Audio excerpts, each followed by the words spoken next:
good dance party, I'll tell you. All right, let me give it a chance to catch my breath.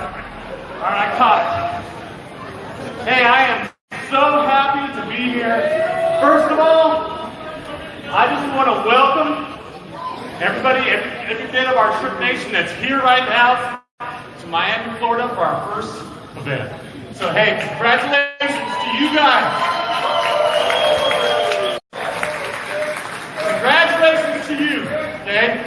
We are so thrilled to have you here, and we really cannot wait to pull back the curtains and show you everything that has gone on to create this soon-to-be biggest rideshare company in the world!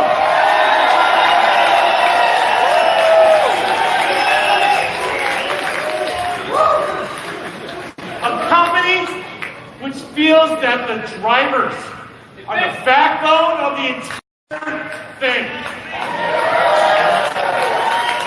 A company which knows the riders deserve better rates and cash rewards. A company which will disrupt the rideshare industry with a better model.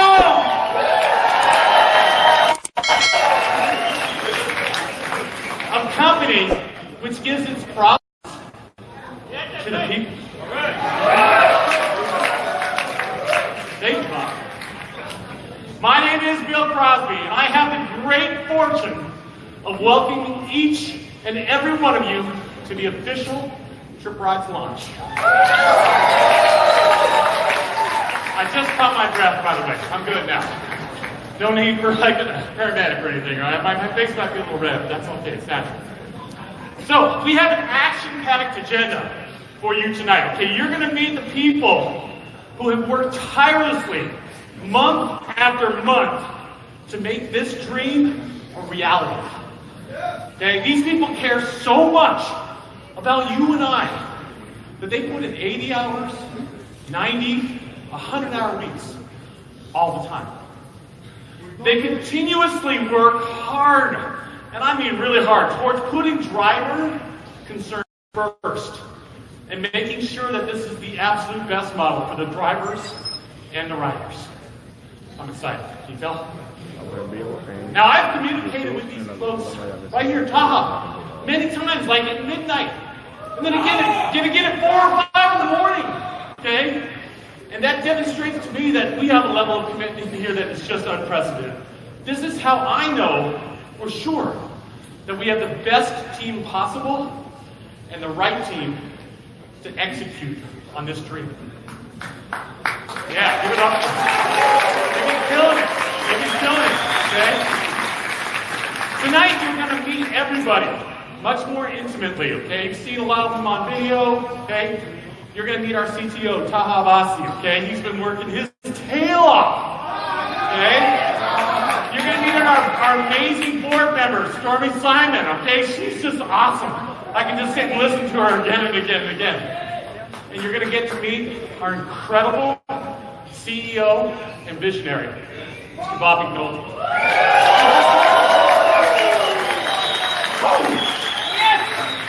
This is how I know for certain that we have the best team possible and the right team to get this job done. No doubt. Now, for those that are maybe kind of new here and wondering, like, what's up with the guy up on stage? Allow me to give you a quick tour of a little bit about what Tryp Rides is about, okay? So hopefully if technology is working great for us, we'll have some slides in a second. How we doing, tech?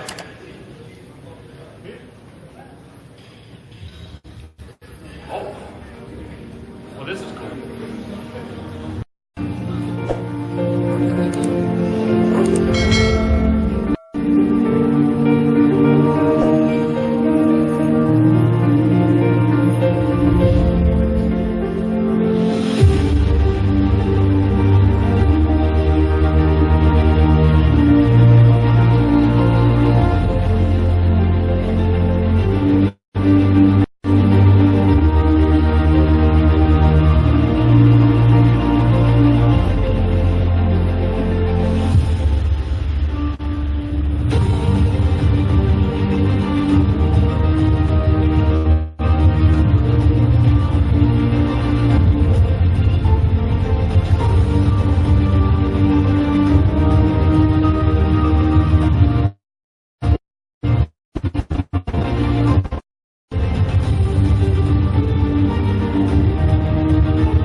That's what I was looking for. Okay, so who is Tryp? It is a company, if you've already heard me say, that is dedicated to transforming the rideshare industry by giving drivers 100% of the fare. It's a company who believes that drivers are the backbone of the entire rideshare industry. And it's a company who gives the profits back to the people that help build it.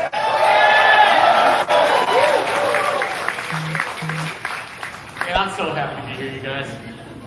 Okay, so let's talk a little bit about the problem with rideshare at this point. If you're a driver, okay, you already know that the competition is upsetting both riders and drivers. Okay, nothing new, right? Now, much of the problem for the drivers is there's really only one product that you can earn from. That's taking a rider from point A to point B. And if the competition wants to make money, well, what do? You guys all know it, right? They either raise the price on the riders or they lower the amount that the drivers get. Okay? That's just kind of the way it's been. In both cases, it creates a lose-lose-win situation. The driver loses, the rider loses, and yet the companies win. And we at Tryp completely understand this dynamic, and we are dedicated to making rideshare better with Tryp Rides. Our goal in Tryp is to make everything a win, win, win. Okay? That's what we're doing here. Okay?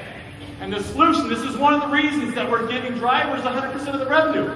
That's an immediate win for drivers, right? I think you can all agree with that, right? Yeah. That creates our first big win, okay? Now give me a little scream if that makes sense to you guys. Woo, good, all right. Okay, so riders get to pay less for Tryp, all right? Because there's no surge pricing, we know that, right? Riders earn reward points each and every time that they use the app or they share the app with somebody else. So if I go and I share it with Stacy here and he uses it, the company's going to pay me 40 cents for every time he uses it. I mean, how good is that?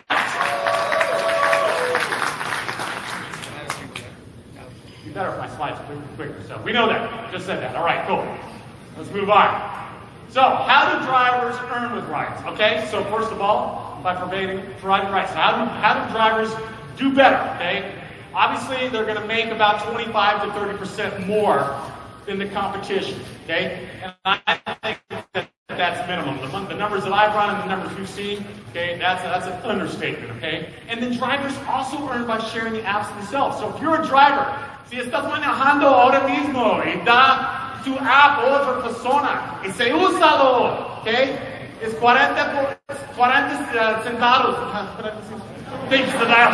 I knew somebody would help me with that. I'm like, I don't usually say that word, okay? Okay, cool. Helps, you know, like you're trying to learn Spanish, this is the place to do it, right? Yeah. Come up on stage, give it a try. And what could go wrong, right? You know? En serio, viví unos años, 3 años, pero se me olvidó esto, okay? All right, so let's continue here. And, okay, better for the riders, okay? For the riders, it's the best rates available in the industry. No surge prices ever. The lowest booking fee. We have the lowest booking fee in the entire industry, okay? So the riders aren't getting gouged, okay? And not only that, but they can request a driver. So if you're a driver, okay, you can have a booking of people that want to request you again and again. That's monumental, okay? It's not out there. We're the only ones who have it. And riders themselves can earn money from sharing the app, okay? Drivers obviously get 100% of the fare. There's transparency, okay? It's only $199 a month to drive. Unfortunately, in the transfer, my beautiful little bullets there got messed up, so that's all right, you know? They can also earn money from sharing the app, okay? So again, those drivers are in a great position as well, okay? Riders and drivers, both those apps are available on the app stores or Google Play right now. So if you don't have them yet, go download them after this, okay? Once we have service again. We said we didn't have service, right? So that's fantastic, all right? And really, the main difference with us, they keep 100%, okay? They keep 100% of the wait time. They keep 100% of the cancellation time, okay? They get individual merchant accounts. That means the money goes directly from the rider to the driver. Okay? That's monumental, absolutely. That's monumental, right? They get their reward points, okay? We all like reward points. And those commissions on those things are paid weekly, okay? It's just awesome, folks. It's awesome. Here's one of the things I'm most proud of, okay? Most proud of is they're giving money back to anybody who is a current member of the armed services or a veteran, okay? Because we at Tryp appreciate our armed services.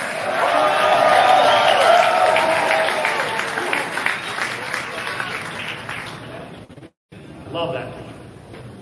Hey, welcome to Tryp.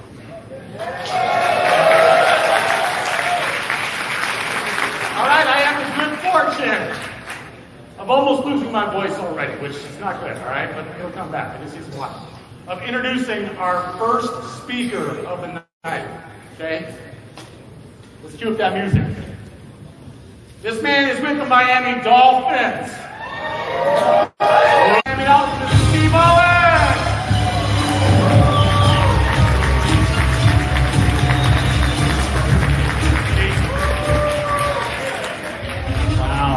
Wow.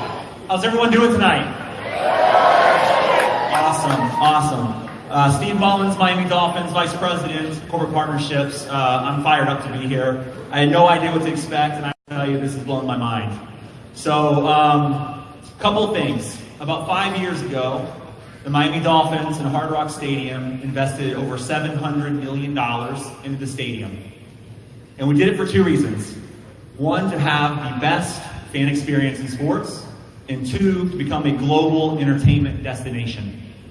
And as a result, over the last few years, you've probably seen us host events and celebrities and artists like Taylor Swift, U2, Jimmy Buffett, and actually coming soon, Rolling Stones. We've also had international soccer matches like Brazil, Colombia, Barcelona.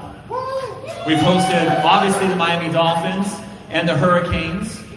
We've had the Miami Open, which drew record crowds this year in tennis to the stadium as well. And this year in February, we'll host the Super Bowl. Along with the Orange Bowl and the National Championship game next year. There are over 2.5 million people that visit Hard Rock Stadium every year. And 33% of those fans are rideshare users. So, we understand also that when people go to games and go to the venue, that experience starts the moment they leave their driveway. It starts with you. And what's exciting is I was up here tonight to announce that Tryp is now the proud partner of the Miami Dolphins.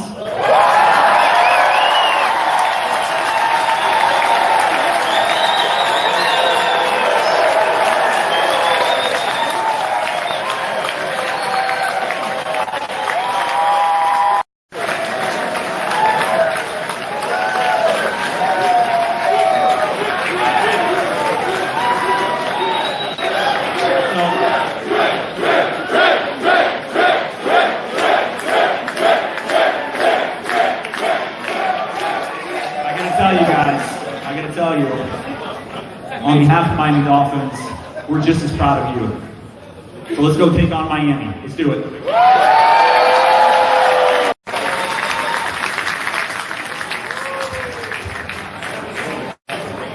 Oh, I told you this was going to be a cool night, didn't I? I'll tell you, when I heard about that, I was like, oh, you kidding me? Really? The Miami Dolphins? I might have to become a Dolphin fan now. What do you think, Steve? I might have to switch. I'm not going to tell you what fan I am of now. I'm a fan of the Miami Dolphins right now, that's for sure. So, hey, we just got so much fun for you tonight, okay? But first of all, I got a joke for you guys. I scoured the internet for a joke, okay, that was appropriate, you know? This is a rideshare joke. Okay, how many rideshare competition rideshare drivers, you know what I'm talking about, right?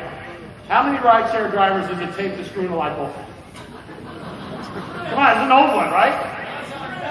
It's 10. 1 to screw the bulb in, and 9 to try to figure out the surge pricing on that damn bulb. Right? I gotta keep you guessing, Bob.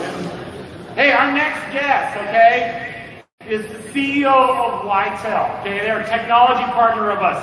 I'm telling you, there are so many people scrambling to be partners with us right now. Bob's been meeting with them all morning just today, okay? This thing is hot. Everybody knows it.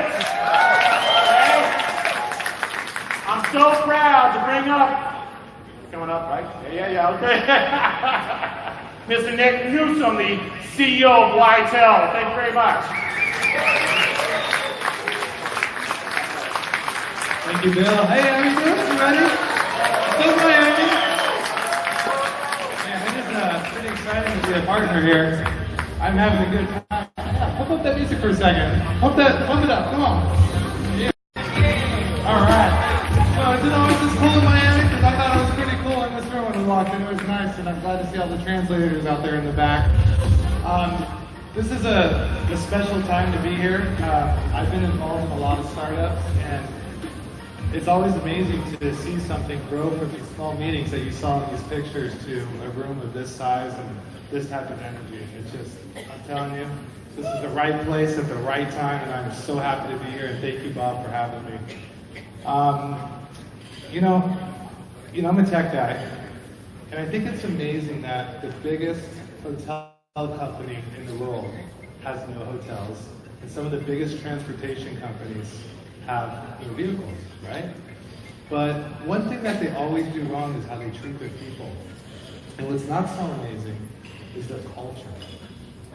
And when I heard about this opportunity, and I heard how Tryp is going to be treating its riders, that's what sold me and got me involved in this opportunity, this partnership. And that's why I'm here today. I used to work for a Fortune, what was it, 100, and then it became a Fortune 50, and I think they're a Fortune 37 little company called Dell.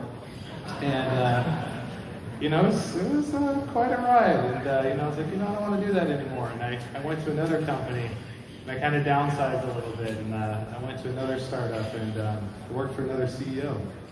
And, you know, I thought it was going to be different, and I worked for the CEO, and it was crazy. This gentleman, very, very smart, we made a lot of money together, but he decided to build a different kitchen for himself and all the C-level suite. And kind of rubbed me the wrong way. It just kind of felt weird. You know, we were all back in one room, and all the other employees in another room, and the culture was messed up. And again, I was involved in another freaking company where they weren't treating people right.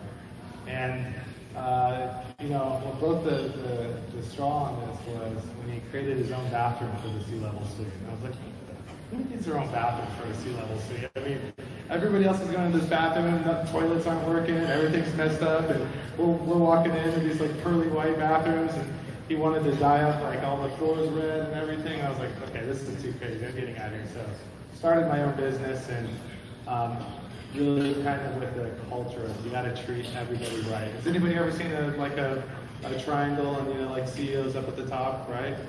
Right. I like to flip that triangle. I like to put myself at the bottom. I like to support everybody up, and that's how I feel about it.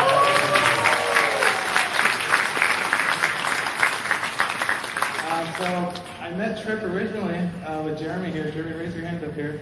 So Jeremy developed this little relationship here, and I got the fortunate opportunity to go meet Bob, and we had dinner in Newport Coast there. Had some good Mexican food, and my favorite kind of food.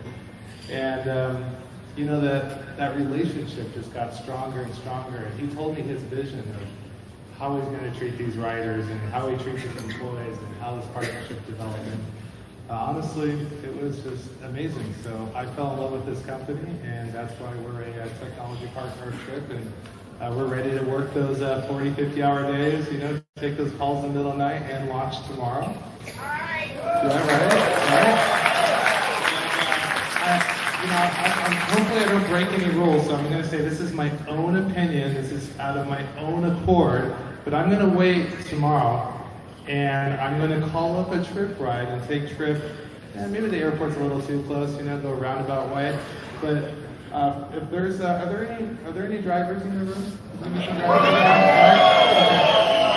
all right, so if any of you see me hailing for a Tryp ride tomorrow, you're going to get $1,000 cash bonus from me to you as the first zip line. We're going to put it on social media and make this rock. All right, guys? All right, well, thank you very much. Thank you, guys. Have a good night.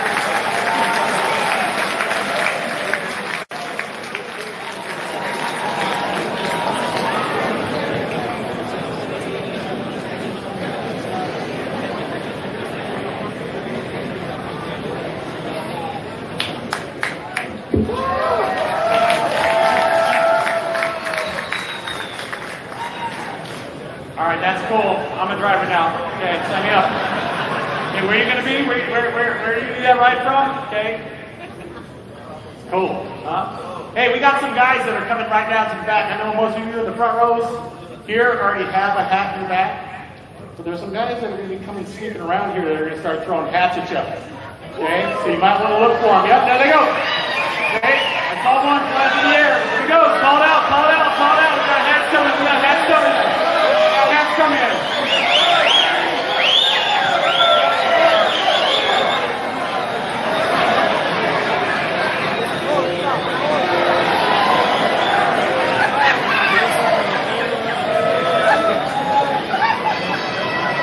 that it? Hey, hats just aren't for love people, all right? Alright? I wear them a lot. We gotta protect us. Crown jewels. Crown jewels. I don't know where they're located. Yeah, just somewhere. All right, I got a big box here. It's not so pretty, but it's got some cool stuff in it, okay?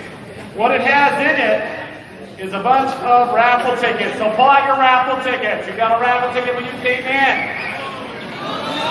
Okay? Maybe? Sorry. I wasn't on registration. All right, sorry. What I am raffling off here, though, is a 1-year subscription for a driver to drive full-time on Tryp rides, okay? If you're not a driver and you have a driver on your team, it is transferable. Okay, that's cool, all right? We want this to get into the hands of the driver. So, if you got one, pull it out. There's like some knives in here. And the winner is 026 8 0 4 8 0268 048.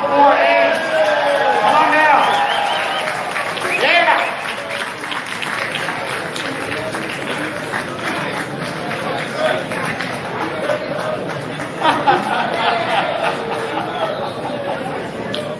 Yeah, come on, man.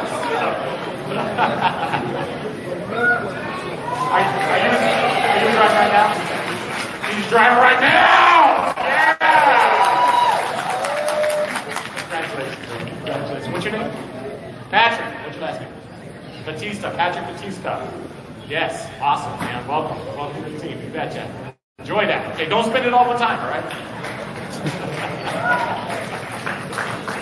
All right. We're going to do another little competition, okay? Because I know a lot of you drove here, right? Okay? Some of you maybe drove here from Florida. Who drove here from Florida? Yeah? Okay, put your hands down. Okay. Who drove here from one state over from Florida? So what's here? We've got Alabama, we've got Georgia, we've got North Carolina. Man, my U.S. history teacher would be so proud of me right now. Yeah, we got a lot of those. Okay, put your hands down. How about Atlanta? I know a lot of you got here. From Atlanta? Yeah, got some Atlanta people? Okay, let's go across the Mississippi now. Anybody like just across the Mississippi, like Colorado or anything like that? I know now I'm getting dicey with the U.S. history. Like, Bill, I don't think you have that. I think it's on the other side, you know? That's okay. How about California? Somebody drive here from California? Really? Who drove here from California? Show me. Come up here. Come up here. California, come up here. Come here. Come on. Who drove here from California? Come on.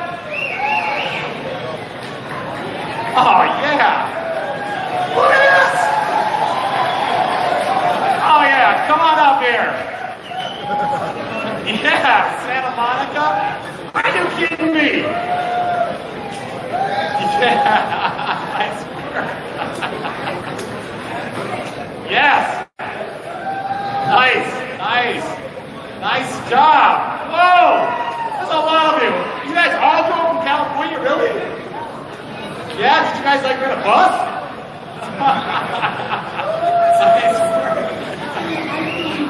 You flew it. All right, but who? Hey, this is quite the crowd from California, Bobby. I think there's something going on in California here for sure. Okay, but who drove? Who drove? Okay, we got a $100 gift card for you guys to get you home. Okay, $100 gift card. So what I want you to do, okay, is off to the side, if we can. Vincent, is that going to be you that's going to take their names? All right, Vince. Okay. See, yeah. Woo. We good with this? All right. Vincent is going to help you. He's going to get your names. We're going to hook you guys all up, all right? We're going to help you get home, all right? Hey, thank you for driving all the way out here. You guys are awesome. You are awesome. That's fantastic.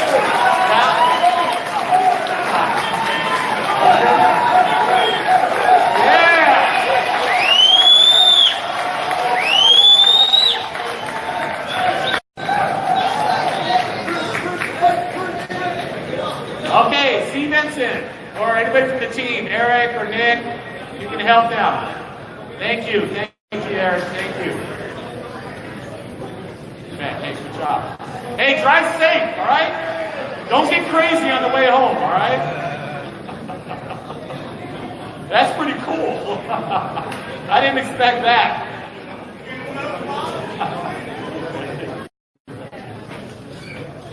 All right, our next speaker. Woo. That was very fun. I did not expect that. I don't know if anybody else did. So, our next speaker is the president of GigaSavvy. Okay, GigaSavvy is a marketing partner of ours. Okay, we're very excited about this. We have a mic for you, though. Where's our mic go? Thank you. Okay. Give a big Tryp welcome to Mr. Kyle Johnston. Hey guys.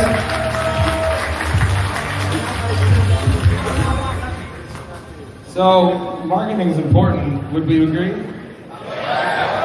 You guys want riders in your cars? I think that's our job. Can we get the slides? There we go. So we're GigaSavvy. We're in Southern California, so all those people that came up and drove, do you guys really drive or did you fly like us? Really drive? All right. So we're in Orange County.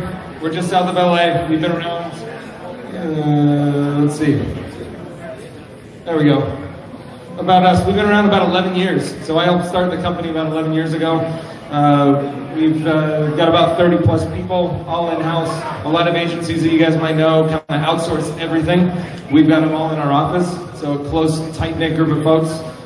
So we're going to work real closely with Nick and his team as we start to roll this all out. We're the #1 most awarded agency actually in Orange County. I guess that's giving myself some kudos, but it's a big deal. Who are we? So GigaSavvy sounds digital, doesn't it? Giga sounds kind of digital, right? So that's kind of how we started 11 years ago. We've grown the agency quite a bit since then. We've brought around a lot of talent around the creative side, the media side. So when it comes to how we're going to help Tryp, we're going to be putting basically our entire team on this effort. We're big believers in what we've kind of heard so far, what the company stands for, especially giving it back to you guys as the drivers. We've watched Uber and what they've kind of done, and I think there's some mistakes there, right? So we represent marketing for humans. So I think digital has got this connotation of SEO, Google, social media, Facebook, Instagram, etc. And there's a lot more to that. And I think this fits really, really well with what you guys are doing out there and what Tryp is doing as a company, which is connecting with people, right? And I think at the end of the day, that's what we're going to be trying to do with the marketing. Connecting with people on an emotional level, not just making sure we show up on Google, making sure that the app works really well, but making sure that the message is a human message that really resonates with the audience and really resonates with the drivers that, or the riders that are going to fill your guys' cars. So art and science, right? This is what I just talked about with digital. You know, it's not just about showing up on the app. It's not just about making sure drivers have riders. It's making sure that the whole community, the people around what we're really trying to drive and what we're really trying to connect, it all comes together both on the art side and the science side. So we're not just doing the tech side, we're also doing the human side, the art side. So we cover all these things for Tryp, right? I've got the whole staff, basically, right? All 30 plus people working behind this group, across the strategy team, the creative team, generating all these campaigns, the messaging, etc., and then the media team. So when we talk about this big Dolphins partnership, are you guys excited about the Dolphins partnership? Yeah. That's one piece of the media mix that we're going to be bringing home to make sure everybody in this country eventually, maybe beyond, knows about this brand and knows why it's better than the competition. So, you know, as I mentioned, we do this all in-house. I think we really like this quote because vision without execution is just hallucination, right? We can talk about all these ideas, we can cheer, we can get excited, but the execution part is the most important part, and that's why we're here to help Tryp with. So how are we partnering together, right? Tryp and Giga Savvy. This is what we believe, right? First and foremost, we believe in the people, not just all you in the room here, but the people that started this thing. So Bob, David, everybody that we've really met, I think that dream has been communicated to us, and it's something that the entire company, honestly, all 30 plus of us are very, very excited about. I think the opportunity, which is why you guys are here, right, is kind of a big deal. I think this is kind of what everybody assumes. I think we went into a room and said, oh, we got an idea. It's kind of like Uber. It's kind of like Warby Parker. It's kind of like Birchbox. It's kind of like Snapchat, Etsy, et cetera, et cetera, et cetera. And then maybe the guy on the other side of the table with all the money said, yeah, you got it like Uber. Yeah, I think that's kind of the easy thing to say, but that's not how this went down. A lot of blood, sweat, and tears went into this thing because they saw this opportunity, right? They saw that ride sharing is growing every single day. And by 2021, we're going to have a massive, massive amount of people looking to hail rides, and we want to make sure we're in the forefront. So why else did we get on board? Why did I put my whole agency on this particular thing, right? Because we love challenger brands. We love brands like Tryp that look at Uber and look at Lyft and say they're doing something wrong, and we've got a better way to do it. Let's talk about PayPal. PayPal seems kind of old maybe right now, but when they came out, this is a 2016 Super Bowl commercial, and they really embody what it is to be a challenger brand and what it is to be Tryp in this particular market. We thank PayPal for making money new again. They took an old thing, right? Old presidents on the bills, and they said, that's not how we do it. We're going to trade money over the internet, over apps, over cell phones, etc. And they revolutionized how we pay for things these days. Bird, something to think about, right? As drivers of cars, these are scooters that are motorized all around in every single country. So we thank Bird for helping us kind of go car-free. They've revolutionized things, and I think Tryp's going to revolutionize things too. Zoom Pizza. We haven't heard of this because it's really growing in the Silicon Valley at the current moment, but you can drop a pin anywhere you want and someone will show up with pizza. Everybody like pizza? They're gaining market share with stories of a guy on top of a mountain who dropped his pin and asked for a piece of pizza, and some guy with a bike rides up to the top of the mountain and gives him a pizza. Dollar Shave Club for making razors more human. You guys seen all their commercials and their spots about the guy getting tased in the CVS because he asked to buy a razor? He just wants to get behind the counter, get behind that glass case, and the security guard tases him. I really wanted to show this video, but I'm not sure the videos are working. So who are we challenging? Uber. You guys driven Uber before, I think? It was hard for me. I'm like coming and getting alongside for this event, and I'm like, I gotta show up at the airport and take an Uber from the airport to here. I still don't know why I keep choosing Uber. I don't really like their company. I don't like what the CEO stands for whatsoever, but it's in my phone, so I continue to use it. I've been waiting for something like this to come up, just like all of you. And Lyft. I think we feel like they're kind of doing the right thing, right? They're kind of taking Uber's coattails and saying, hey, we're for the people and this and that, but it's the same problems. It's the same problems with a pink mustache. So how are we going to do it? How are we going to make this thing a reality, right? I think we're all really excited about this, but it's going to take a lot of execution, a lot of hard work, and a lot of things that are going to have to happen in our favor to really, take down these big behemoths. Uber with their $5 billion losses in a quarter. I'm like, well, it's kind of scary, but I think it's a good opportunity for us to take something. So we look at challenger brands in different categories, right? When we're looking at a brand who's got to take down the big guy, you know, we say, are they going to be this next generation brand? Are they going to be this irreverent maverick, the feisty underdog like Under Armour who took some market share from Nike? MailChimp who's real and human?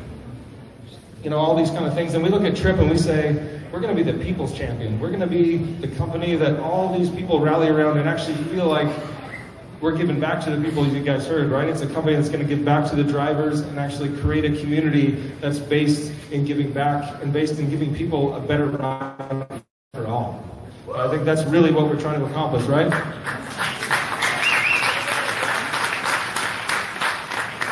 So if Tryp can be the people's champion, I really do think this can be a better ride for all. When the driver's happy, I mean, I talked about taking all these Ubers everywhere that I've gone over the last few while. I mean, every Uber driver, and a lot of you guys in the audience, no offense, but you're kind of angry when I get in that car.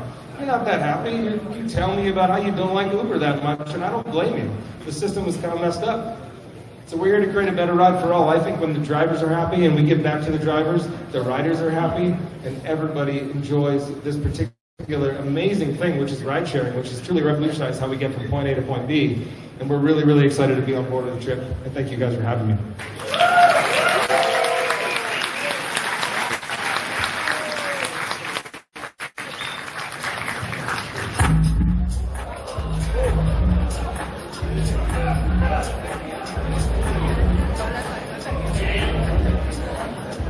That wasn't my heart. So good. I'm not sure what that was. Oh my, are you guys playing a video? I'm supposed to be off the stage right now? No. All right. Cool. All right, hey, that's pretty cool, huh, guys? What do you think?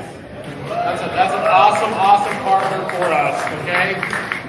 I mean, everybody wants to play in our sandbox. So nice. All right. We got the box back.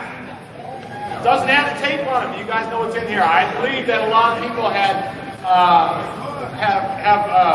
raffle tickets now, right? We got a bunch of them back there, so we're going to raffle off another free year. Okay. So here we go. Going down to the bottom now. Okay. Winner is 0, 2, 6, 8, 2, 7, 7. 028 0268 277. Anybody? Anybody? Are you checking your tickets? You guys are looking for me. Is somebody like fumbling through it? No? 026 8277. Nobody? Thanks. All right. Here we go. 0267 or 19. 0267 419. 09?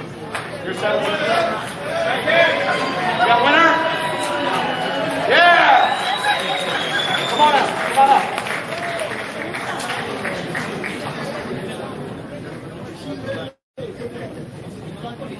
Awesome, man. Oh, I believe you. I believe you.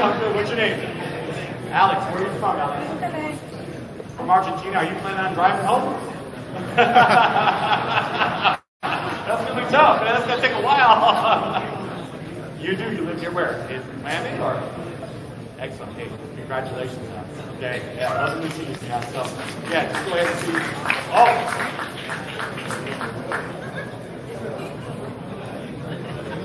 All right, hold on a second. You got a duplicate. Let me see yours.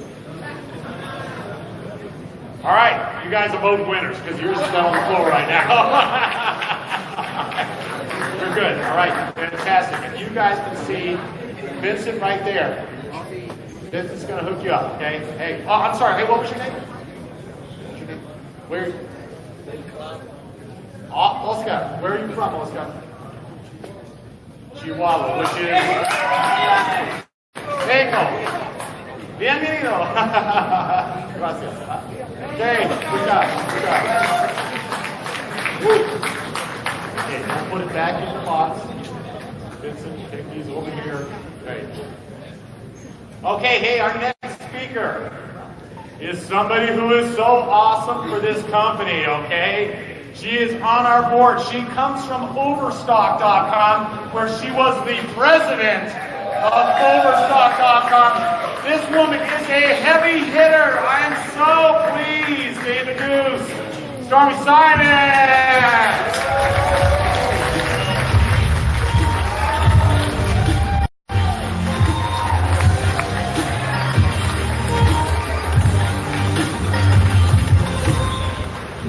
Hey guys, this is insanity.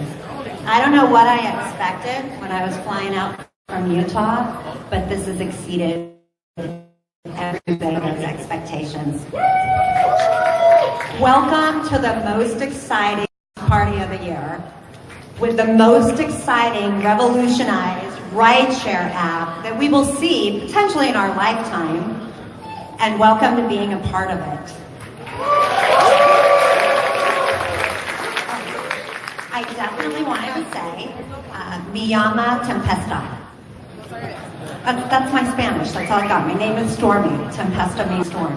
That's it. It's sad. It's true. Okay, I've got minutes here. Look at this, I put the clicker in my pocket. That's how this is gonna go. All right, so I met with Bob a few months ago. He asked me to be on the board, and I couldn't have been more excited. And I want to tell you all the reasons I'm excited. We've talked about some of them today, but Bob asked me to share my story with you. And it's a bit of personal along with some professional, but I'm super honored to have you as an audience today. My journey to Tryp starts here. There it is, my journey to Tryp starts now. I was born,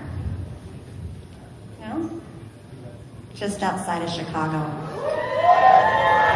South side, and if you're from Chicago, I'll tell you where, Hammond, Indiana. Yes, that's where I'm from. And I was born to a Polish family. My grandparents immigrated over, and my father and my mom were raised in that area, and that's where they spent their whole lives. But we lived across the street from the projects. So in my early days, I was a minority. And all of my friends were very colorful, and I loved it there. But in 1973, when the Equal Opportunity Employment laws came, my dad was one of the white guys laid off. And my parents had this moment. They had 4 children. We didn't have a lot of money. And they had this moment where they had to pivot and kind of stop and think about what they're going to do, how they're going to feed us. And they thought, you know what, we've been here our whole lives, we don't have enough money to move to a big city, why don't we just go west? So that's what we started doing. We packed up. Oh, wait, okay. And we went west, but first I gotta tell you about coexisting. This is very important. My parents raised us with this idea of everybody belonged. Everybody belonged, we were all equal. Everybody had a place in life.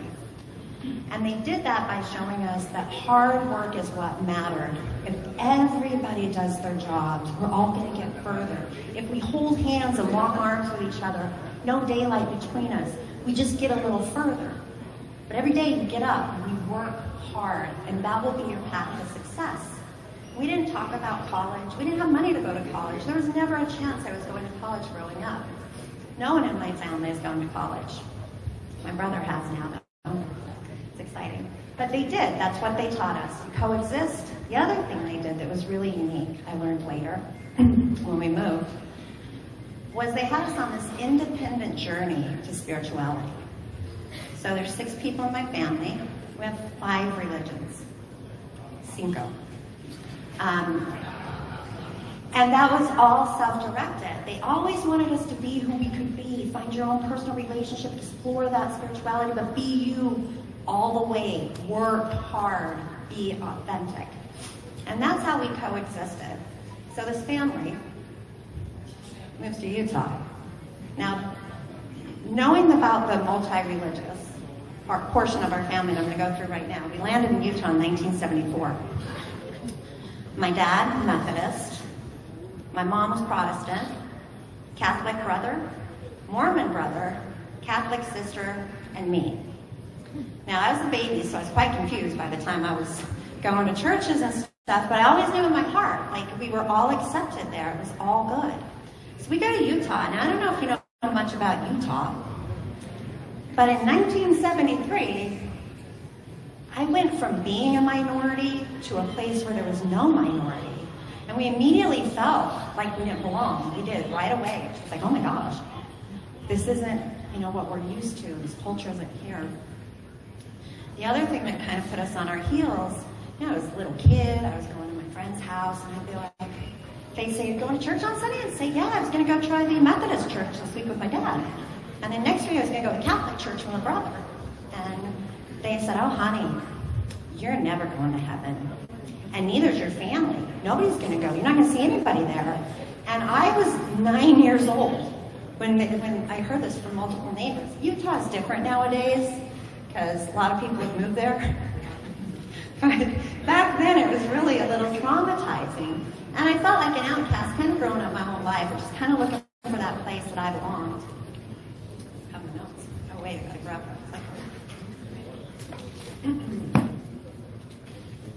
Yeah, that was it. A few what's coming up. So we get there, we're all on our own. I'm feeling a little rebellious, right? The baby starts kicking in, and I'm like, I'm going to stand alone, I'm going to be so different. And at 17 years old, I get pregnant. Now, my parents were very conservative, given all of the, freedoms that we had growing up. But they were very, very conservative, and it was a big what? It was the second Utah what? She said, Stormy, what are you doing? I said, Mom, I'm in love, right? So you're forced to make a decision at this very young age, and all of them are hard decisions. I would have went ahead, had my baby. 40s before I turned 18, I got married, kind of different.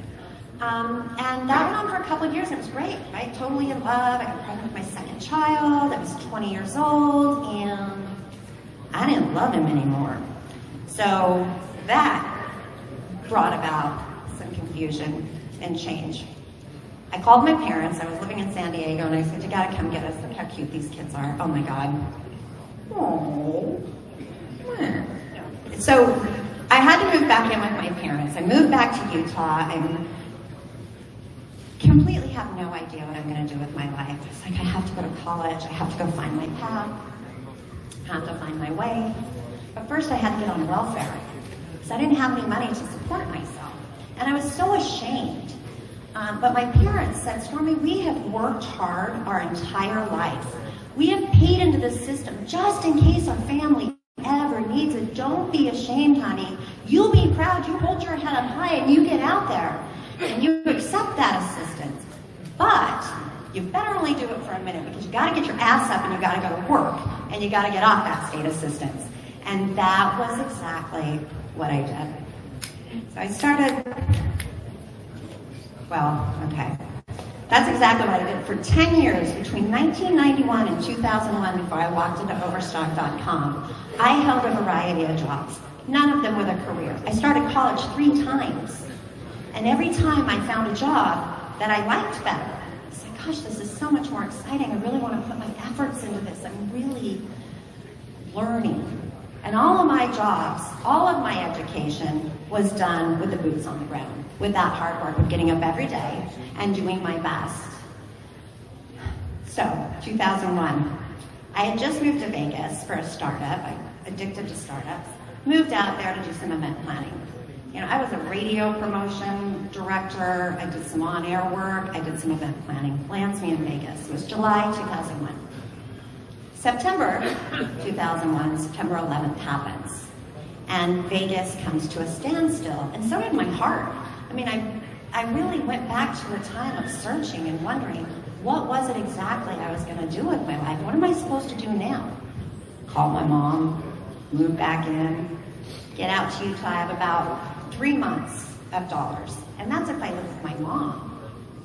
Couldn't afford it to move out with those kids on my own.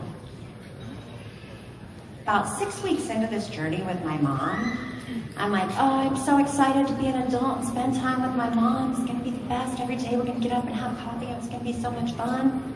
6 weeks in, I was like, oh my God, I have to spend all my time with my mom. I can't believe. So it kind of changed, and I got really anxious to go out and hit the pavement again. I went to a temp agency, and I wound up on the doorstep of Overstock.com. The first question I asked when I got to Overstock, what's e-commerce? 2001, nobody was doing it.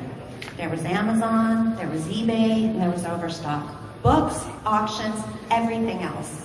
When you think about Overstock, we were the very first to ship large rugs, couches, big pieces of furniture in 2001. You think about logistics and supply chain, everything that's here today wasn't there then. So we had done quite a bit on some old technology. I'm pulling up my notes.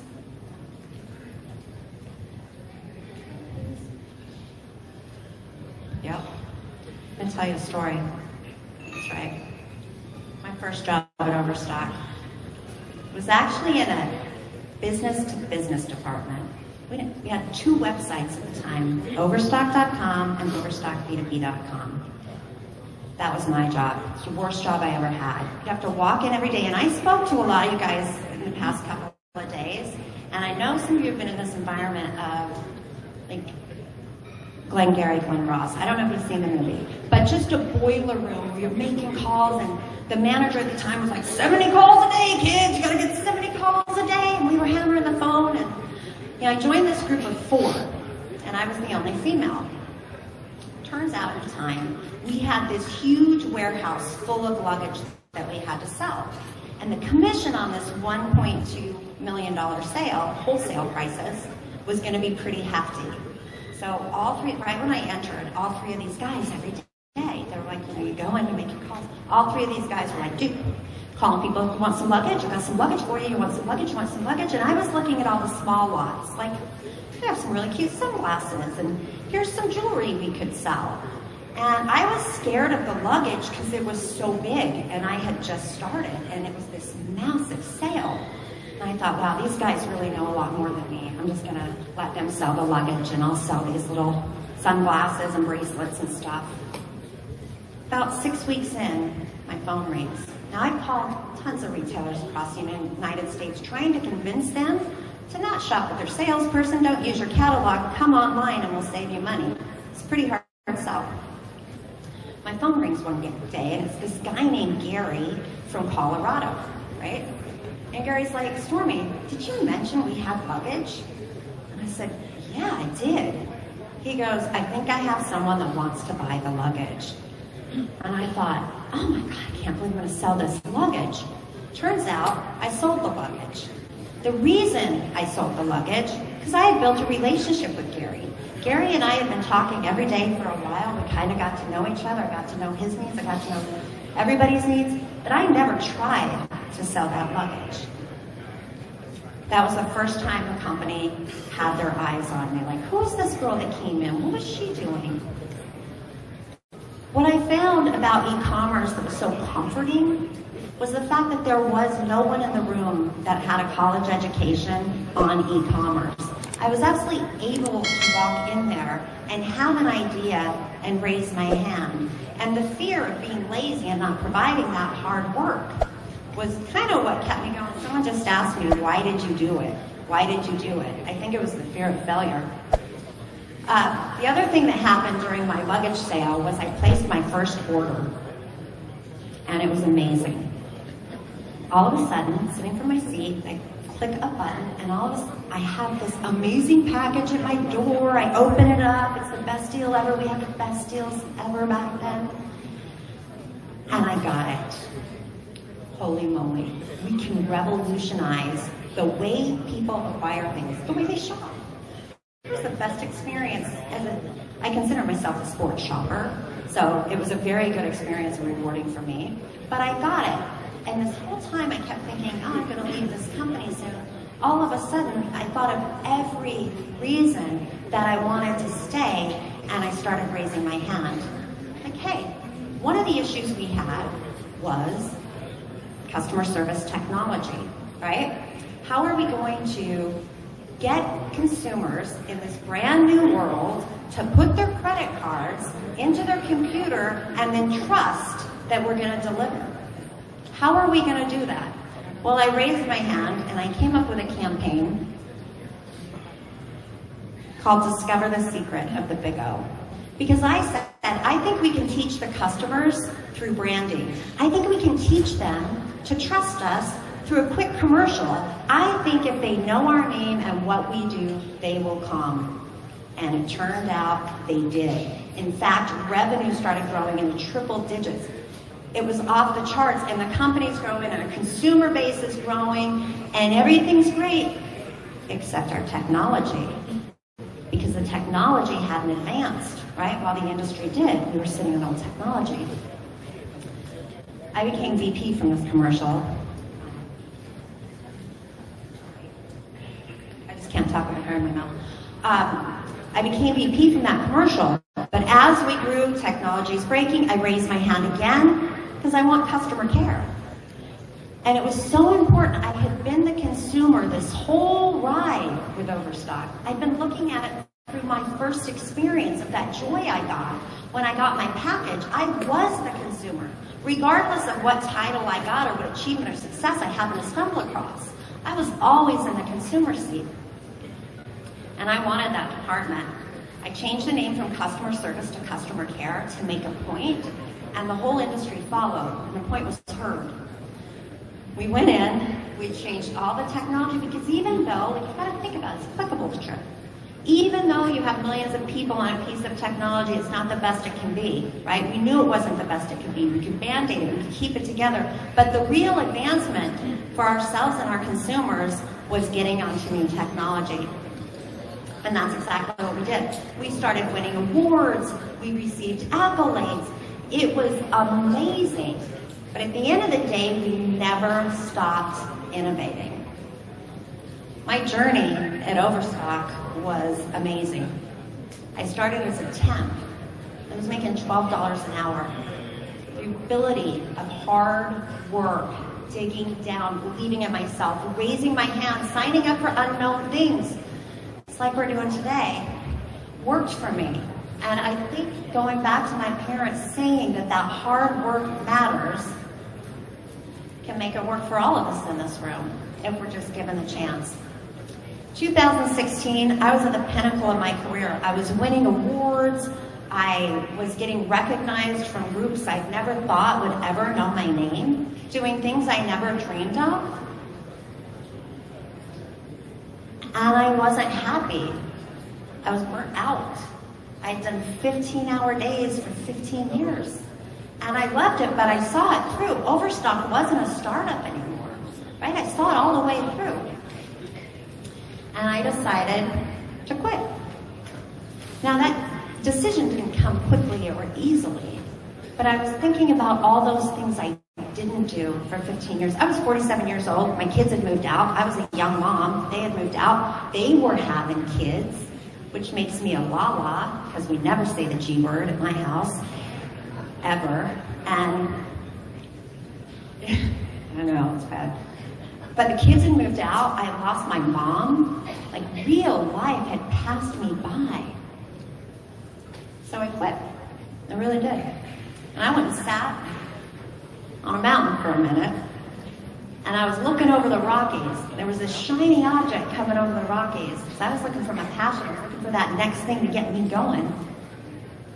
And it was happening in Colorado, 2014. They went recreational for marijuana, right? They were going to start selling it. I'll clap with you. I'm not ashamed. Yes. Huge time of mystery. And all I could think about was how a prohibition was going to end in my lifetime. I'd read all the books about, you know, Al Capone and alcohol and all of these things and how the government intervenes and everything that happened. And I was excited. So I went to Denver and worked in a grow. I became an agriculturalist, basically. And every day, I would go into this 90,000 square foot warehouse and care for these plants. Now, I thought going in, oh, this is the big green rush. I'm going to go make a bunch of money.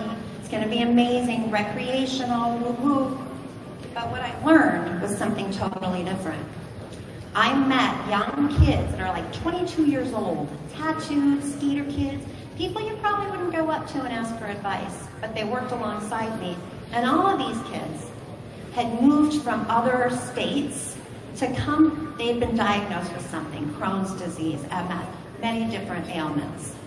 But they, instead of taking pharmaceutical or their doctor's advice, they moved to Colorado to study plant medicine. Not only did they study it, they dug in and they started teaching me. There's so much suppression and political movement around this plant. It's created prison systems, put people in jail that don't deserve to be here, and now it's allowing a lot of people to make money off it while others still sit in jail. And I found myself going, oh, I can't make a dime off this plant. Not recreationally, it's just not right. But I was very passionate about the medicine. And I met a woman named Tracy Bryan, Canna Kids. Her daughter has cancer, a brain tumor. And Tracy, when she found out her daughter at 8 months old was going to be on chemo, she said, hell no, there's got to be another answer. And she started asking doctors around the world to get involved with her. What do you do when your child has cancer? Today, Sophie, her daughter, is 6 years old. There are studies going on in California hospitals right now on this little girl and on others, and it's all done because Tracy Ryan pushed the plant, and that's where I started finding my passion in cannabis. However, I didn't forget my recreational love, right? I joined the board of High Times. I'm on the board of Canna Kids, joined the board of High Times. I do believe in the civil right to have this plant. I believe everyone should be able to grow it. I don't think the government should own cucumbers, and I don't think they should own cannabis, but that's just my personal opinion. This is what I'm doing now. Two of these companies, M-Track and OPU, are both on the blockchain. I'm going to talk about M-Track for a second because I'm going to transfer into why I'm so excited about Tryp. That was my journey. M-Track is in the cannabis industry. In the cannabis industry, you are not allowed to take cash and put it in your bank because, you know, the feds think it's an illegal practice. Side note, M-Track, built on a blockchain platform, licensed through a third party, is the one step of separation, was able to get these businesses that are treated unfairly, get their money tracked through a blockchain ledger, which means it's immutable forever and ever, and the bank spelled safe. That's what the blockchain can do. That's what drew me to that. That's the one solution I did add to the cannabis industry, something I'm really proud of, but it also started getting me more involved with the blockchain. And pretty soon, takes me to right here. That was my journey to here. We all have journeys to right here. But it takes me to Bob. So there's a few things you can take away from me professionally right now. I love innovation. I'm addicted to the startup. I absolutely am in love with the customer service industry across all industries. The blockchain is where it's all headed. And I love Bob. I just love Bob.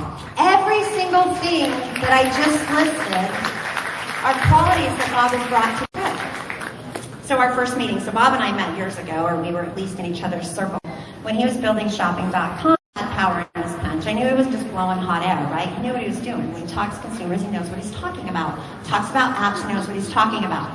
So we go and sit down and have lunch, and Bob's not talking about apps, and he's not talking about his technologies. He's talking about you guys. He's talking about drivers and the inequality in this industry and how they almost have to work for free. I think it was keeping him up at night. You know, he saw the daylight, passionate about answering the inequalities that you guys face, passionate about getting the money in your pockets, passionate about thinking about your families. And all of those things, I started thinking, wow, I've been running around the cannabis world, the e-commerce world, and never have I come across anyone who actually built selflessly a platform for someone else in the way he did. I think that's right. It's astounding.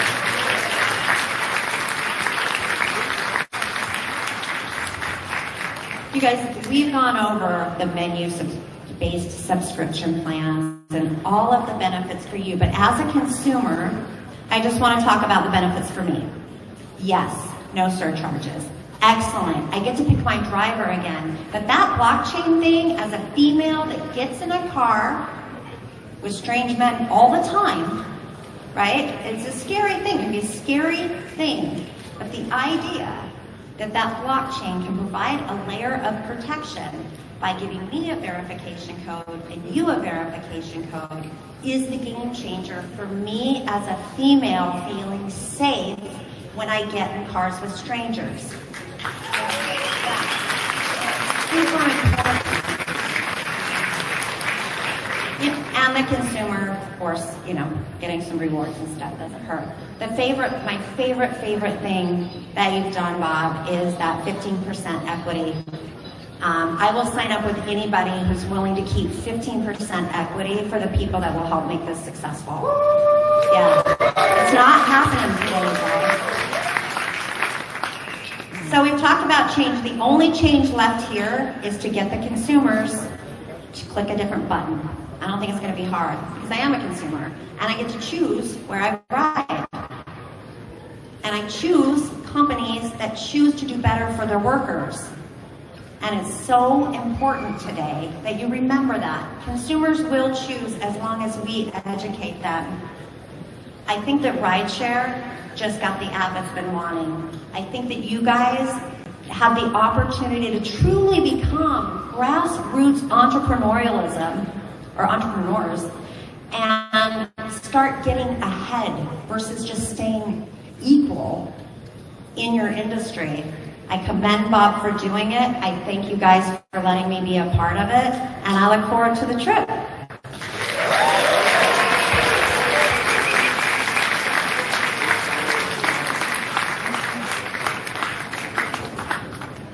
Oh yeah, I told you she was cold. Hey, I want to tell you guys a little story, okay? I was in a competitor's car last weekend, as a matter of fact. And I was in DC, and he was taking me, somebody from DC. Yeah, I love DC, I used to live there. So the driver was taking me to the airport. And I talk a lot, as you guys can see. I'm like, whoa, I'm always talking to people, you know, I love people. And I said to him, hey, what are you making on this ride? It was maybe about a 6-mile ride. I'm like, what are you making? He says, oh, I think I'm probably making like $4. Okay? I'm like, how much do you think they're taking on the ride? How much do you think I'm paying? He's like, oh, I think I'm probably, you know, maybe I make about 60%. I said, no, not even close. They're charging me $13. So I'm really glad that he didn't hit the car in front of him, looking back at me, because I'm like, dude, the road, you know, because he was like, what? Okay, so I tell you this story not because you haven't heard it a million times, because I know you guys have, okay? I tell you this story to make a point about transparency, okay? Because with Tryp, you know what you're going to make, okay? If you were to take my app as the driver and your app as my app as the rider, your app as the driver, and look at them, that's going to be the same amount, okay? You're going to know, which is one thing that's obvious. I mean, like, you know, we value the other competition. They do not value the transparency, okay? They don't value the drivers, okay? But I guarantee you, they know who we are. As a matter of fact, there might be some spies back here, right? Hi, where are you? Where are you? I know you're interested in what's going on here, okay? What up? Yeah, take a back seat. It's very cool what we have going here. I mean, we all know that, right? So, at this point, I would like to get you guys up on your feet a little bit, okay? Just get on up, shake it out, because we're going to...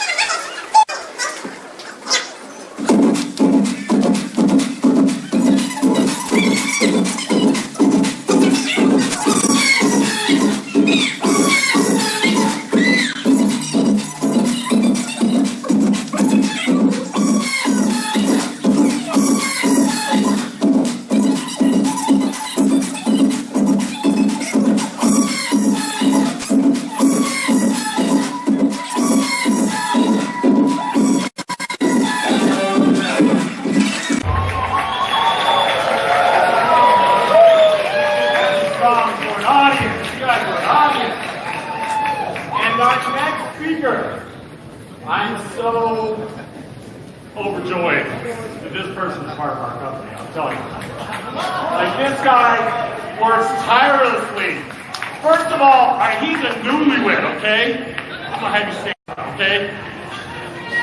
This is his newlywed wife. He lets him come and play with us for hours at a time, okay? Thank you. Thank you. I think all of us can say thank you. I know my wife would be like, I don't know about that. It's okay. We've been married for 20 years, you know. She tells me what I do, and I do what she tells me to, okay? Taha Abbasi has been tirelessly working on this awesome technology that we have that makes everything possible. All of it, okay? Give a big Tryp Nation welcome to our CTO, Taha Abbasi!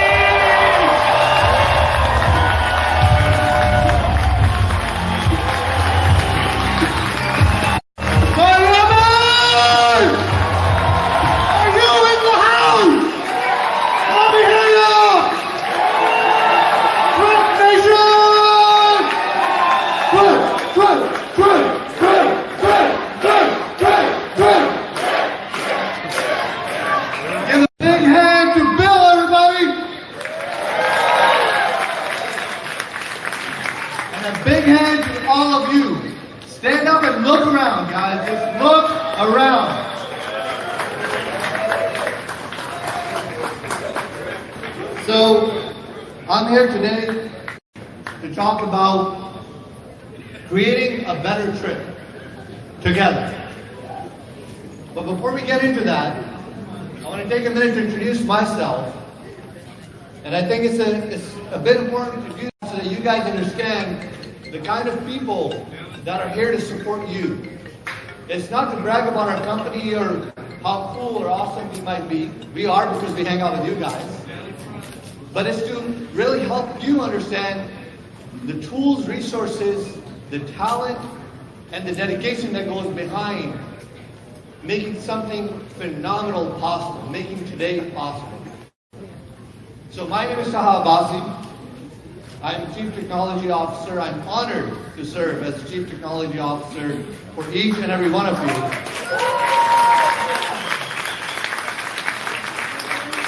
And what that basically means is that I work for you.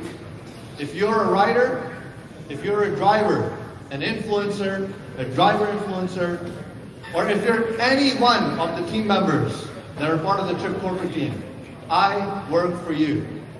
And a lot of you have seen that in essence. But who am I? And why am I here? Why is the team that I'm bringing on to Tryp going to take us to compete and dominate against companies like Uber and Lyft? So I'll tell you a little bit about my background. Let's go to the next slide. I've been a software engineer since about the time that we still had hard keyboards on our phones. You guys remember Nokia's, Motorola's, right? Now you probably can't type without a touchscreen anymore, right? But I've had a good fortune throughout that time to work for some pretty cool companies. I've built some great technologies for some of the most prestigious global brands, and I've led teams that have then built pioneering technologies on this planet and outside in the solar system as well. So we'll talk about that a little bit.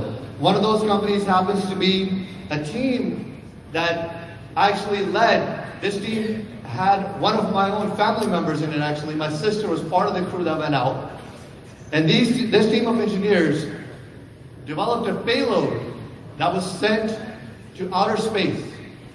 So this is us making the payload at the Wells Flight Facility in NASA. And you'll see in the next picture, that's my sister, brilliant sister. If you're watching right now on the live stream, that's Tuba. That's some of the engineers from the university. These guys put this together. Let's go over to the next slide.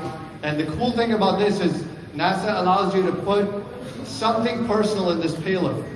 So the team that went out, I'm from Pakistan, a lot of people were as well. They actually put a Pakistani penny in there. So we argue we have the most valuable penny because it went out to space, came back, and we still have it. So if we play this video, let's see if it plays. You'll see the rocket launching. Might take a minute.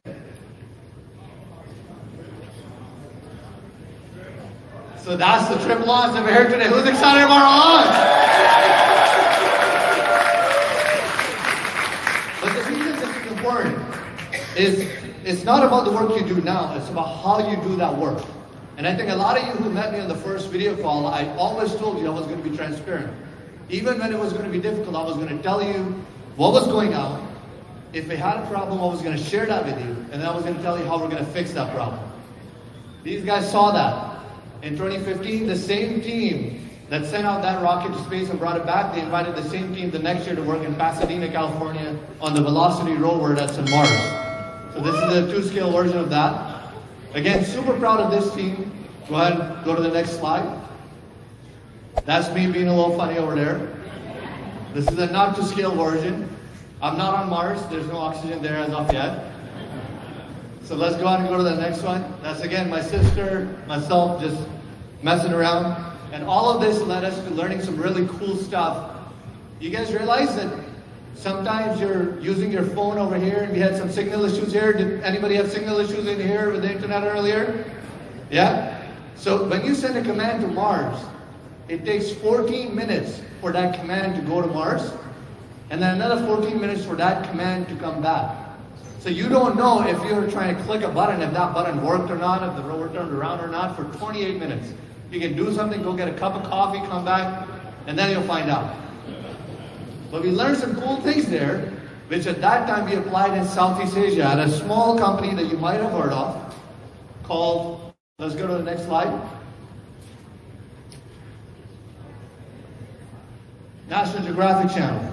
So I built the Earth Day run for them with these guys. Again, you guys know some of the hours I put in. The team that's building Tryp right now actually helped build the technology for National Geographic Channel in Singapore for up to 5 million users. And we built their Earth Day run app, working 22 hours a day for 3 weeks straight. And some of you guys who've met me know that that's actually a short day for me. So this is me, the race director. That's the CEO of National Geographic Singapore at that time. And we had a blast. Now all this cool stuff that we're doing around the world, it got us noticed. And then people wanted to hear what we built and how we're building this awesome technology. And they invited me back at the Technology and Innovation Summit in Wilmington, Delaware, to give a talk at a small place you might have heard of. These talks, they're on YouTube, they're on the internet. So let's go to the next slide. And I was able to have the honor to share a TEDx talk about how you can actually use blockchain to save lives. So I was very excited when Stormy shared what she's doing with the blockchain to solve a critical problem. All right, now all of this, I said in the beginning, this is not to brag. There's a purpose to showing you this. The reason I show you this is that for you to understand there's competence behind the technology and the teams that are building the applications and the infrastructure that is going to support 15 million rides a day globally very, very soon.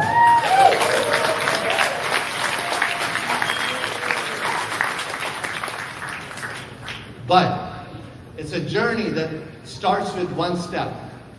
And that step we're going to take tomorrow. With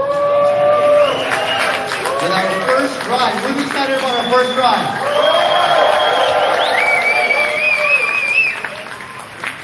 So we're going to talk a little bit today. I'm going to share a lot of, you guys have been asking a lot of questions. I have a lot of answers finally.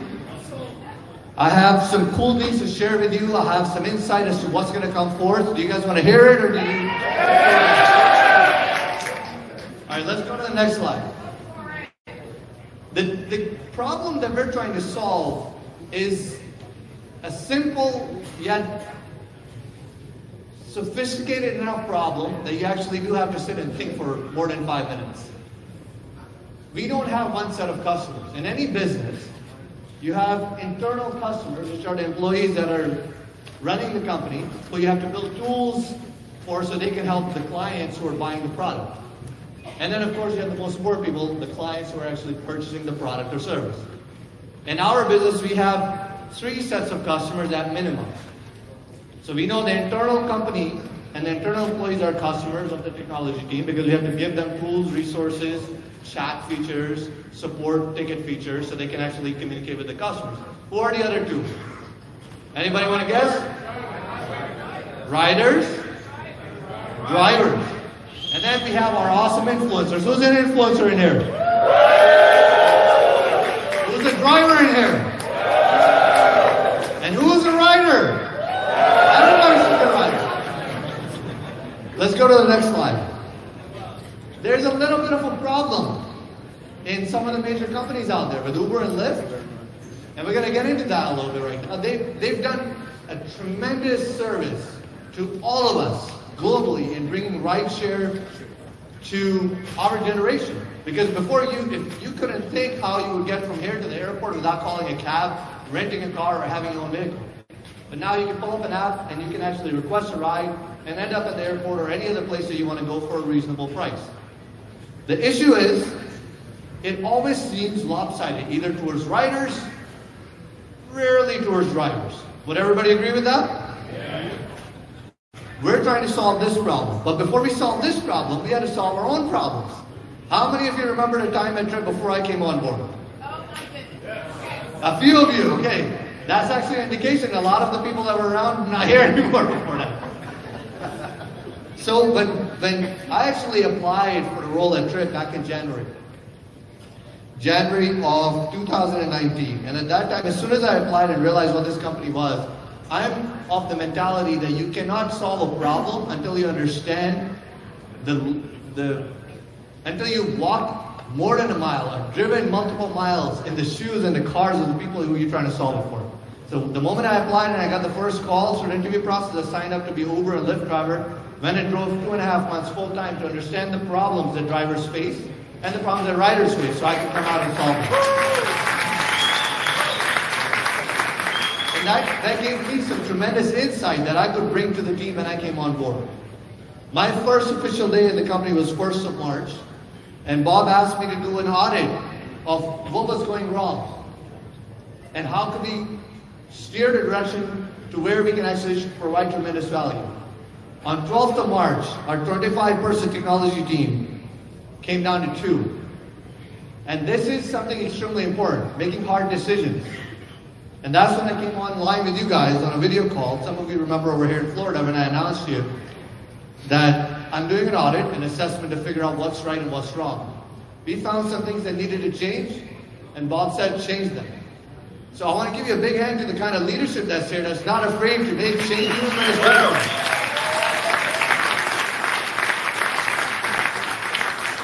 Not to knock on the people that were working in the technology team before, but you guys deserve better. And that's what we were committed to. We were having some issues, we wanted to solve them, and that's where some of you guys started to see that we went from a transition of using a legacy system into building our modern technology now from scratch. From that point on, we were 2 people instead of 25, and we had to build a team back up, and then start building the technology back up, and then be here today with our apps and taking the first drives tomorrow.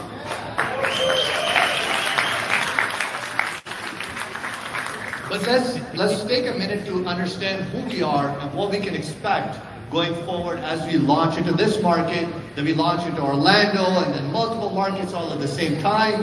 Who's excited about opening multiple markets around the U.S. in the next year?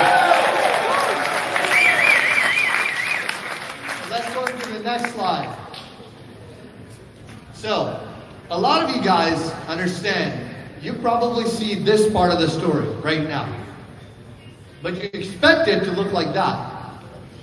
And the reason we're competing with Uber, we're competing with Lyft, and it's easy to make fun of what they're doing. It's easy to understand that they lost $5 billion in the last quarter. But you gotta also remember, you gotta have $5 billion to lose them, right? You gotta understand, at its peak, Uber was worth more than GM, Ford, and Fiat combined. This is not a child we're dealing with. This is a worthy rival. But we are not in the business of competing with Uber. We're in the business of dominating the market. Why? Because we're not going to focus on what they're doing. We're going to focus on doing the right thing for the drivers and the riders.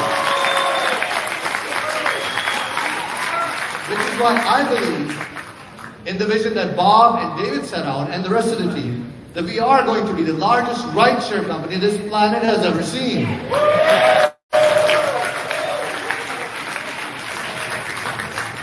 But we are in a transition stage. We are a startup. who's competing with giants. And we are going to kick their butt. But part of what makes us different, part of what makes us better than any other company out there that might try to do this is one, do you guys believe we have the right people on the team right now? Yes. Who believes our business model has got something in it? Yes. Who believes that the opportunity is right? So if you've got all these things, the most important thing out of all those is that we work together. Our corporate team does not think of our drivers and riders as an external entity. They're not necessarily partners. They're the people who build this company with us. Which is why, how many of you remember, Florida people, make some noise over here, South Florida people. When we opened up the sign-ups for South Florida, we had some problems, didn't we? You guys made some noise about those problems, and I'm going to talk about why we're different in that in solving those issues. Let's go over to the next slide. Part of what makes us different is we don't try to solve those problems by sitting in an office in Las Vegas or in Delaware or in anywhere around the world we might be, or in Texas. We solve them by coming to where the problem is, experiencing that problem with you, and then coming to a solution fast. How many of you guys like that approach better than us sitting in some room trying to come down here at that time? We're going to continue to do that. We're going to continue to go to each and every market, and whenever we see a problem, remember, we're not perfect, but we're getting better every day. And we're going to do that every day together with you guys. Any market we go to, we see a problem. The problems Florida has are different than the problems Texas will have, are different than the problems Salt Lake City will have. But we'll find those out by being there ahead of time, by improving market by market by market, so we can provide a better service for you guys. Let's go to the next slide. So, you guys does everybody kind of understand what to expect from Tryp? What are we? Are we a giant or are we a startup going after the giants? Right. And who's building Tryp? Is it the Tryp corporate team or is it all the Trypsters? There you go. We cannot do this without you guys. But we have to focus on what problems to solve. There are a lot of ideas that you guys have, and they're brilliant. But in the beginning, you have to have priorities. You have to focus on the things that bring the most value. And the biggest problems that we found, and we'll find out right now if you guys agree with them or not, are in three main categories. So let's go over to the next slide. We believe the biggest problems in the market right now are related to money. Are drivers getting paid a lot of money right now? So is that a worthy problem to solve? Number two, safety. Do you guys think safety is an issue? Yes. Do you think drivers and riders, let's focus on drivers for a second. Do you think drivers are fulfilled and happy driving for Uber and Lyft full time right now? No. This is our focus. This is what we focus on all day and night. This is why I'm happy to stay awake and spend my time trying to solve these problems together with my partners. Now, the money problem, let's focus on that for a second. Let's go to the next slide. And one more. How many of you guys understand why we're different from a money standpoint? You guys understand that you get how much percent of the ride fare? 100%. Not 20, 30, 40, 50, 100%. But it's more than that. The reason it's more than that, I've been spending a lot of time, almost all of my time, trying to figure out how Uber and Lyft actually charge riders. We have a team of people dedicated to figuring out how they charge riders. We've got all the algorithms in place and you still can't figure it out. I think right now Dara probably doesn't know how he charges riders. Because it changes every time. The amount that they charge riders is vastly different from what they claim they are supposed to be charging them. And the amount they pay drivers is vastly different than what they claim they're taking out. This is what we found in our initial observation. And I'm going to show you an example of that. Let's go to the next screen real quick. On average, when we have looked at the rates, we've matched the rates, the part Uber and Lyft, by the way, you can go to lyft.com, you can look at their fare estimator, and you can do a ride from the DoubleTree to any location and then open our app as we launch it tomorrow and do the same ride. We actually have matched the same rates But somehow, magically, our ride is cheaper. So if we're using the same formula and the same per mile and per minute rate, how are we cheaper? Where's the rest of the money going? Nobody knows. Maybe it's going to the driver. How many think they're paying drivers extra money? But guess what? When you calculate the driver pay, it's exactly what they list. So somewhere in the middle, more than that 25% that they claim is going poof. And what we're trying to do is capture all of that and put it in the pocket of who? The drivers. So guess what?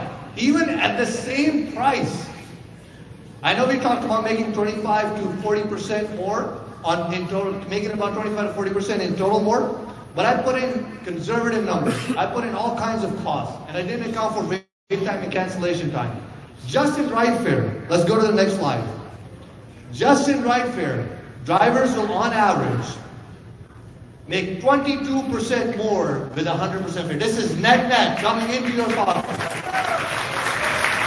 So if you were making $1,000 a week, you just gave yourself a $2,400 a year plus raise. You just put another $200, more than $2,400 a year, that's per month. More $200 per week raise. That's about $800 a month at that rate. How many people think $800 a month extra just for the same pricing is a good deal? And this is us just getting started. Understand, the nature of a startup, all of this could get a lot better as we scale, and it will get a lot better. But just in the beginning, right now, as the people who are going to take the first ride tomorrow are going to be earning 22% more. Who's going to be on that first ride for you? But that's not all. We think about other problems too, from a money perspective. Some of you, when I was out here in Florida, asked me some serious questions. And they were good questions. I went back, I brought up those questions to Bob and David, and we lost a lot of sleep trying to figure out what are good answers to these questions. One of the questions you guys asked, how many of you liked that we waived the setup fee, and we said you won't pay the setup fee until 10 days after you drive for your background check? How many appreciated that? How many of you took advantage of that? Right? Well, we had over 1,200 drivers in 2 weeks take advantage of the pay later option. So I think the numbers told us that it was working. But you still have to pay 10 days after you start driving. And someone asked me a very good question. They said, hey, you're a startup. What if in 10 days you don't have enough rides for me that I don't make $250? Good question, right? Should we ignore that question? No. Should we be transparent and tell you what we're going to do about it? Yes. So knowing Bob, what do you think he said? Nope. 30 days? What is it? No, you got to pay because we paid a lot. We paid a lot, and I'll get to that in a second. The resolution that Bob and David came out with, you will not pay that money until you've made 150% of that amount.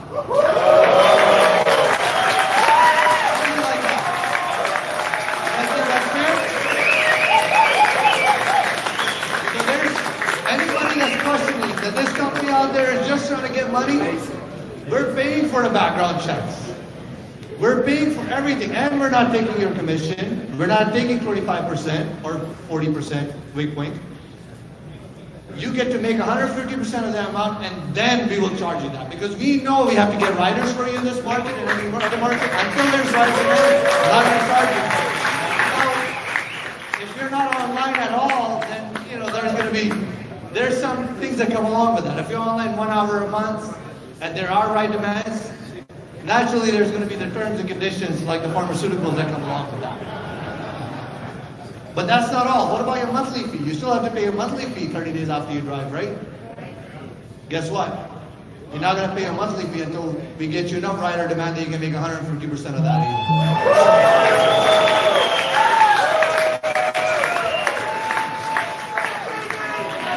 Now I know a lot of drivers like that, but some of the influencers might not be happy about that.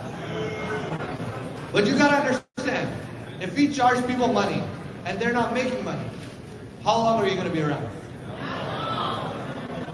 We always think of the long term and do the right thing, even when it's difficult. Trust me, we would love to charge you money and operate the company and grow, but we want to do the right thing, and we will always do the right thing, whether it's difficult or not. Let's go to the next slide now. So number 2 is safety. Now you hear a lot about rider safety. How many people have heard news articles about, you know, some Uber driver or Lyft driver or this person or that person did something to a rider? Everybody's heard that, right? How many times have you heard about driver safety? Maybe 1 out of 10 or 1 out of 100 or 1 out of 1,000. I'm not saying you shouldn't care about rider safety, but everybody should be safe, not just one part of the entity. So I'm going to share some things here that talk about driver safety. How many want to hear about that? All right, let's get into it. Let's go to the next slide. So this slide is actually from the Philadelphia Drivers Group, and it talks about, this is just a well-known app with the mustache that we know about. So there's very little verification required to sign up with a rider account in most apps out there. You can put a name like Satan or anything else for that matter, nothing against Satan, it might be a good guy, and you can make an account. Now if this person does any damage to your vehicle, if there's any insurance claim, what are you going to say? Satan got to my car? Good luck filing that claim in Geico, right? So, let me talk about a little bit of the real world implications of something like this. What happens when you don't verify and think about safety of all users? Let's go to the next one and see if we can play the video.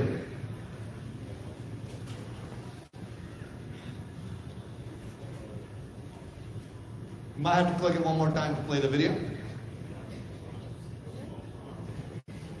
That's the tip box for the, I believe, Uber or Lyft driver.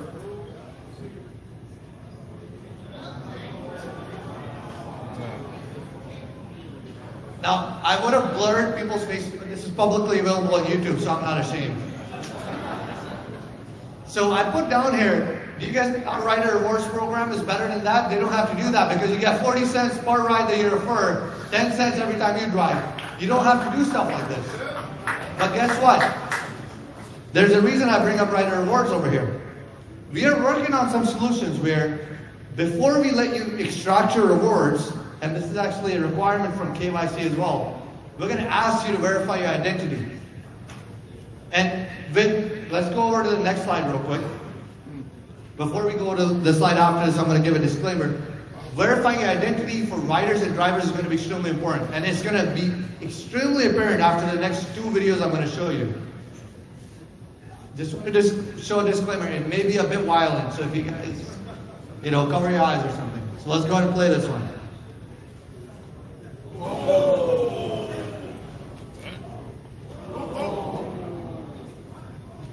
Let's go to the next one after this.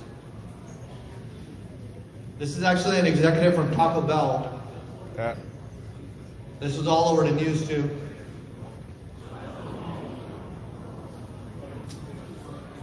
And I have one more after this, so we can skip over to the next one. Now I know common sense says when you're trying to sign drivers up, you shouldn't show stuff like this. But what are we about? Are we about hiding stuff or transparency and talking about it? Do you guys agree driver safety is important? Yes. Let's talk about how we're going to make it safe for drivers and riders. Let's go to the next screen. This right here cannot happen on Tryp rides. Right now it can, because there's no rider verification. But we're going to do things, and we won't figure it out all by ourselves or on the first ride. But if you guys continue to work with us and tell us, we're going to make this a place where everybody wants to be. Like Stormy said, you won't have to go sell the luggage. People will be coming down saying, where's the luggage? Because this will be the place where we actually have some common sense and think about how do you make it safe. Imagine if any one of those drivers was your family member, or was your brother or sister or mother or daughter going out driving, saving up for college. Imagine what you would go through, because when you go and try to tell the police, you're going to say it was Satan who did that. So let's go to the next slide. rider verification is an essential part of the process to ensure safety of the entire community. If you've ever gotten an email from me, my signature says, a company built by drivers, for drivers, but a safe rider community for all. And that doesn't happen unless we focus on some of these things. Let's go to the next slide. We're going to be figuring out a good way. You can hit next one more time and it might start playing. We're going to figure out some creative ways to incentivize riders to go through a verification process that is state-of-the-art in the industry and no one else is actually doing it. So these riders will be incentivized actually because they're earning money with their referrals to put in their ID, to put in the information that they voluntarily want to. We're not requiring it, but we're creating a structure from a psychological perspective they would want to do that. It may be the wrong thing to do. In other words, it may not work, it may not take off. But should we at least try it, or should we just sit here and hope things just work out on their own? This is how we're going to run this company. Are you guys okay with that? Yes. Let's talk about the next thing on the list. So this is something that's extremely important. And this is fulfillment and happiness. Now you can't get to that until you understand what your users want, what they deal with on a regular basis. So when I talk about me going out and driving for 2.5 months full time, in that time period, I cut off all other income, had built up some savings for that, and I decided I'm going to actually earn my living as a full-time driver only so I can understand what it feels like as a driver. How many here, you don't have to raise your hand, but if you relate, you go and take your first 2 or 3 rides, and then you take the money out and you use that money to fill gas in your car. I didn't know that that was something you would have to do, but when I went out to Philadelphia and decided I'm going to do this full time to really understand, that's how you actually run your car, run your business. You have to cash out multiple times. So we understood the importance of, instant cash out is actually a really important deal. You can't just force people to cash out on a weekly basis. I also drove, when I did this, I drove for sometimes 10 hours, 12 hours to understand what it's like to be in a car for 12 hours. You know what I realized in the city of Philadelphia? There's not a single place you can go use the bathroom for free.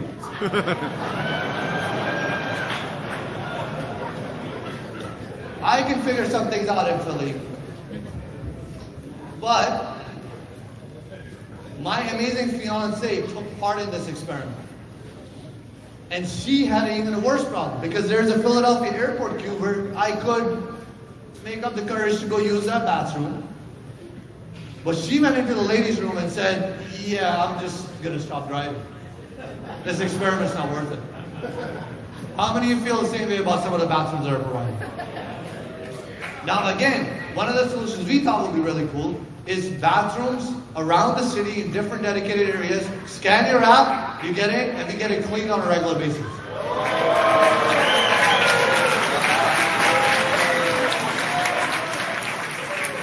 Other people, if they want to use it, they can pay 50 cents. But drivers, scan your app, good to go.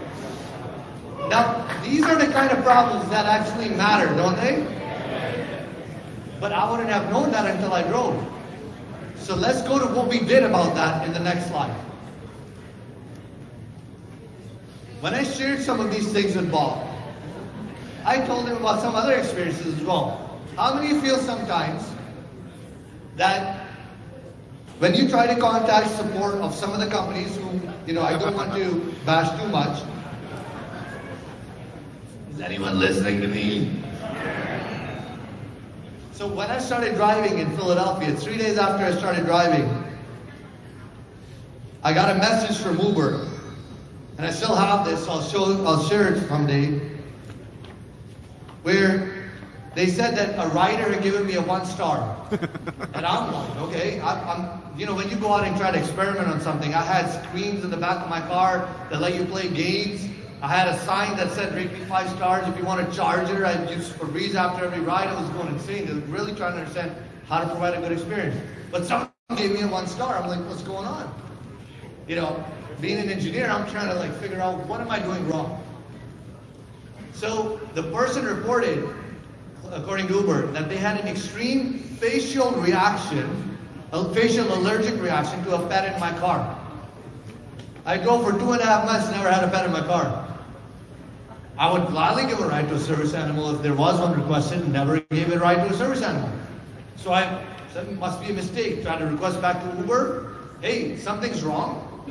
I never gave a ride to a pet. They responded by saying, please fill out this accident form, as if the accident form they sent me was about 2 cars hitting each other. And I'm like, what do you, how does a car accident have anything to do with a rider giving me 1 star because of an allergic reaction? I'm trying to talk to them, no one's listening. I try to go to their Twitter and say, hey, I got, like, you can't deactivate my account. I'm still trying to figure out how this works. I'm actually worried I gotta get a job at Tryp, man. How am I gonna get a job if I don't know how to ride Tryp? You know, it's serious. I want to be here today if they deactivated my account because I couldn't tell mom what was going. So I'm like, all right, I'll apply for Lyft.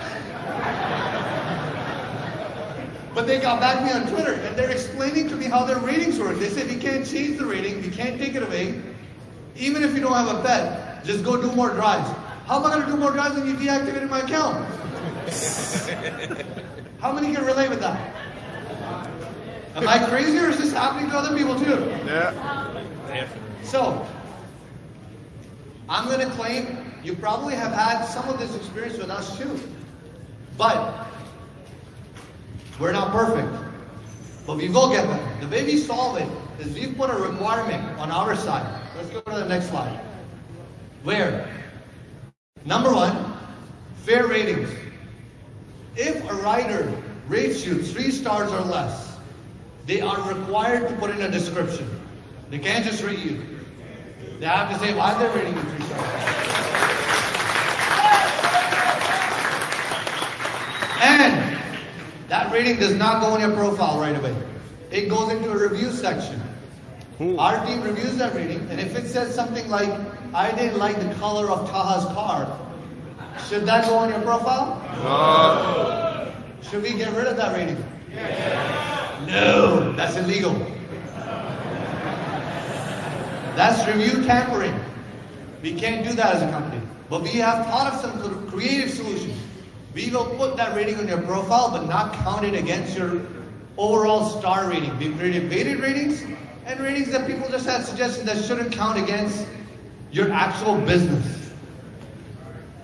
The details of this will come out and you guys probably start to understand how this impacts you better. But the point being, you will not get deactivated because someone doesn't like the color of your car. This works the other way too. If you rate a rider because they requested a ride from here to down the street and you didn't like it, and you rate them 1 star because of that, we will review that too. So it's fair both ways. Do you guys think that's fair? Yes. But things change. So how do we keep up to speed with what's going on in the market? Corporate driving requirement.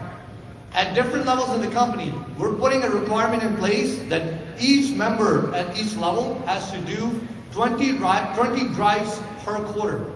So our people who are servicing you are actually going to be on the road, understanding what we're building, what's working, what's not working, so we can actually help solve those problems. Do you guys think that's a good way to do business?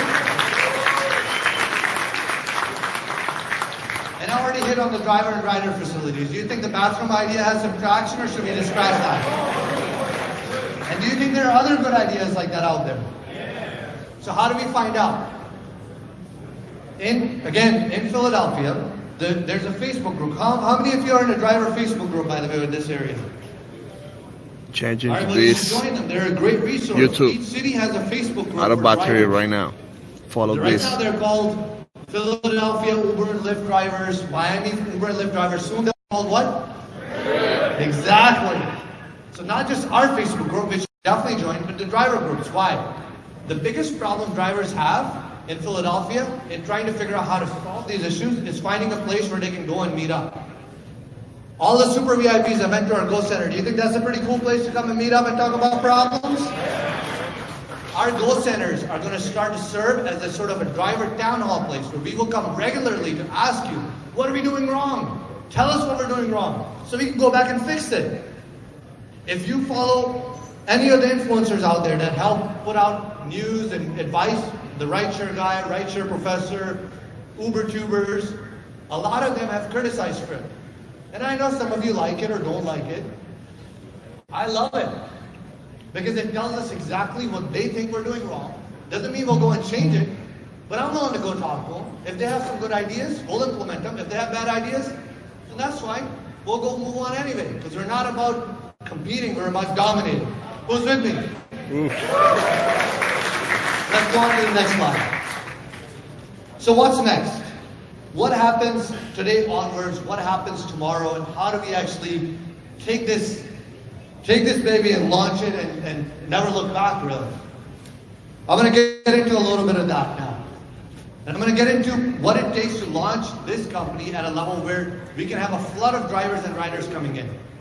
So let's go on to the next slide. I know we have grand ideas. We want to be all over the US, all over the world. And we want to be in, some of you, how many saw the DeLorean Super VIPs? You were, right? That was pretty cool. By the way, at our Go Center, there's a DeLorean over there. Might be the one from Back to the Future. Don't quote me on it though. If you saw this movie, this is a pretty famous quote. The future is now. Where we're going, we don't need roads. And the reason I bring this up, our competition, what's their biggest cost? Their biggest cost is what? Who gets 70% of the ride fare? According to them, 75% of ride fare. Drivers, right? So what do you think they're trying to do right now? How? Autonomous vehicles, right? I'm not saying we have a solution yet, but guess how we're going to figure it out with you? When we go to autonomous cars, we may have a solution that involves you. Even if drivers are not in and driving the cars, who owns the car? Think about it. So we could have solutions that we work together, we need to solve that.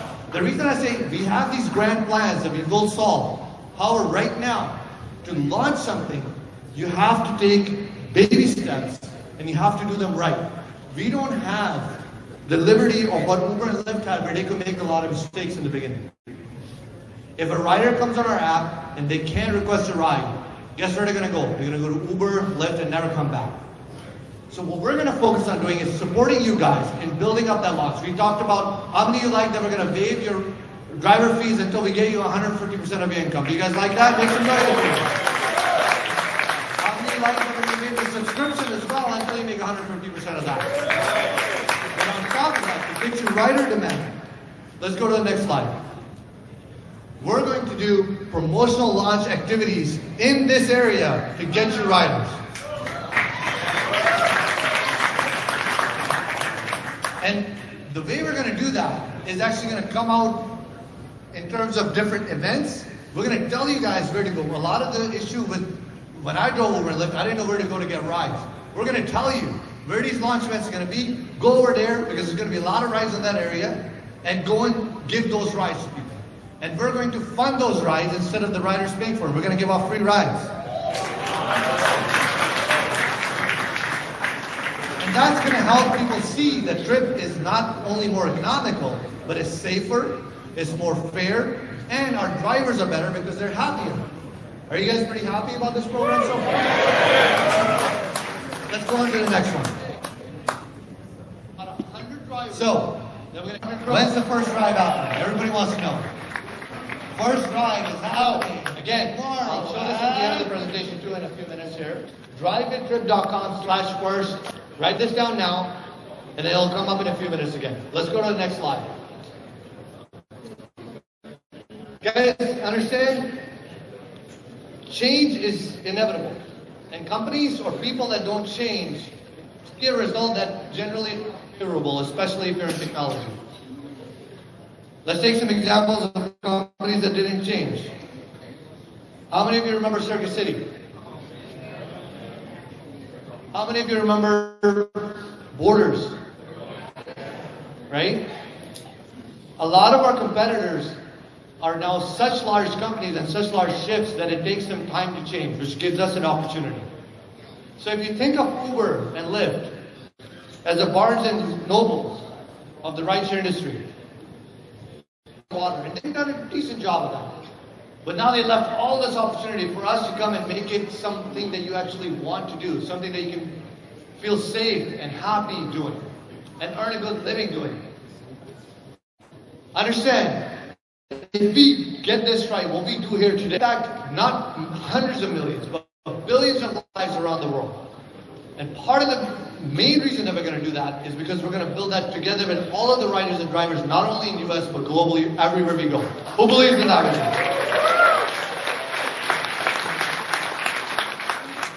Let's go to the next slide. So, here's what I want you guys to remember. When we launch, are we going to make mistakes? So what do we do when we make mistakes? We fix it, but we fix it together. How? We build a better trip together. Nothing that we do is at all about us. A lot of the people Bob mentioned today in the management team, in almost every single team member here in this company is so dedicated, even believe in Tryp. So, with that, make sure you're part of this drive and keep building a better trip together with us. Say with me, a better trip together. Thank you.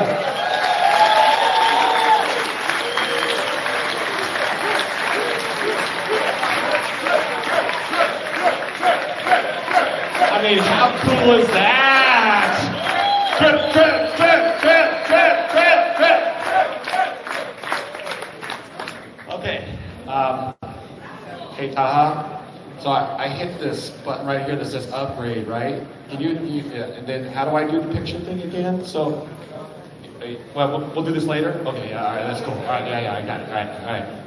Because 150%, that's awesome. That means you will have the money in your account 50% more. Okay, everybody got that. So, hey, if you guys don't mind, just real quick, I'm just going to take a selfie for my parents, okay? You're cool with that? Like, it's just a second, all right? So you guys just all smile, okay? Everybody smile for the picture of my parents. Hey, Mom, look how cool. She'll like that a lot. She really will. So she's like, what are you doing this weekend? I'm like, oh, nothing.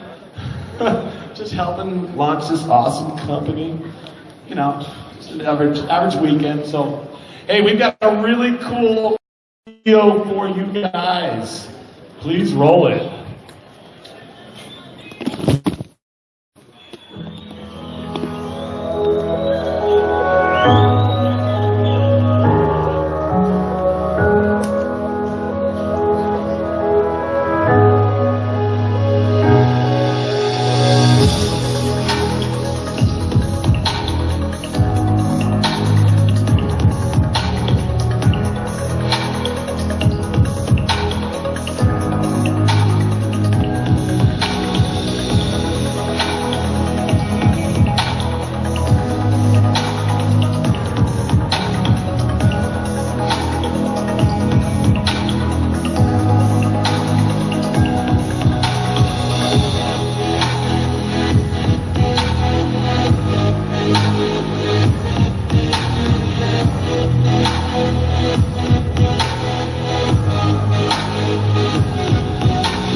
I have been waiting all night for this moment.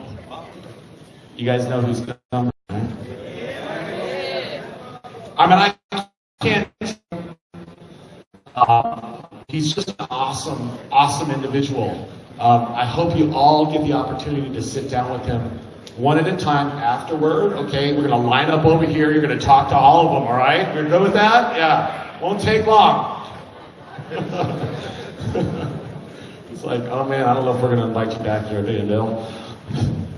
Hey, but anyhow, I want to introduce to you Mr. Bob McNulty, the visionary of this company.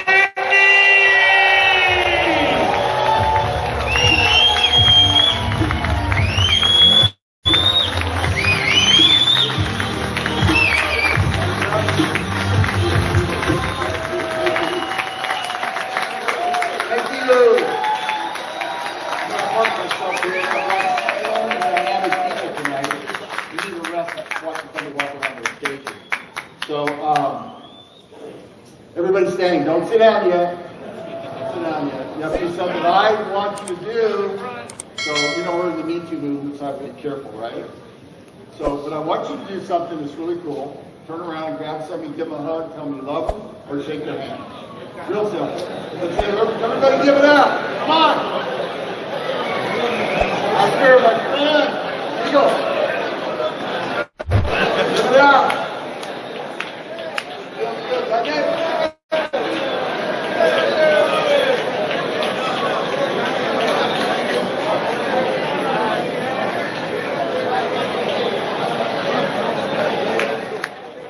How unbelievable is this tonight?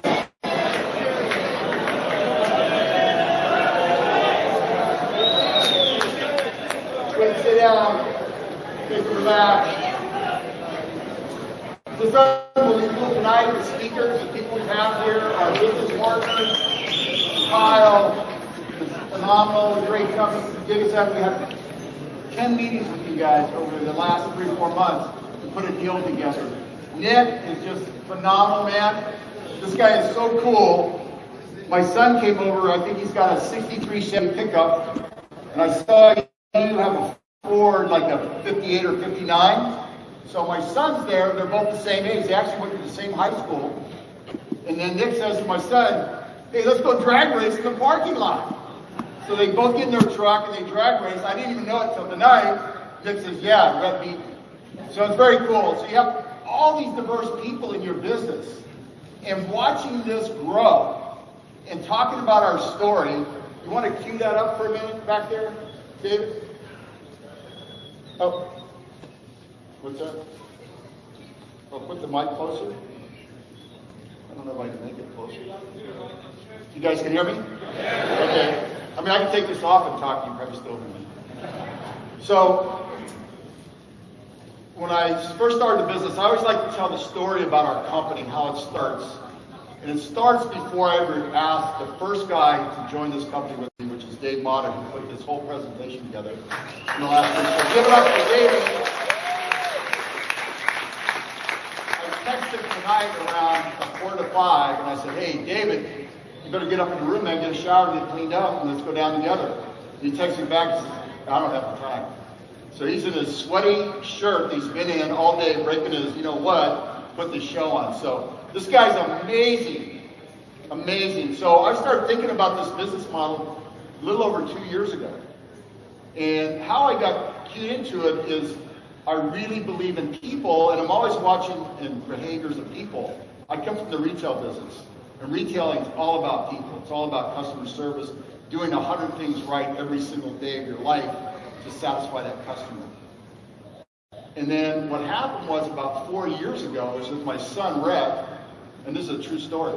He said, hey, Dad, I got to drop the car off, and I was spending the night at his house, so I got to drop the car off in the morning that they get the car service.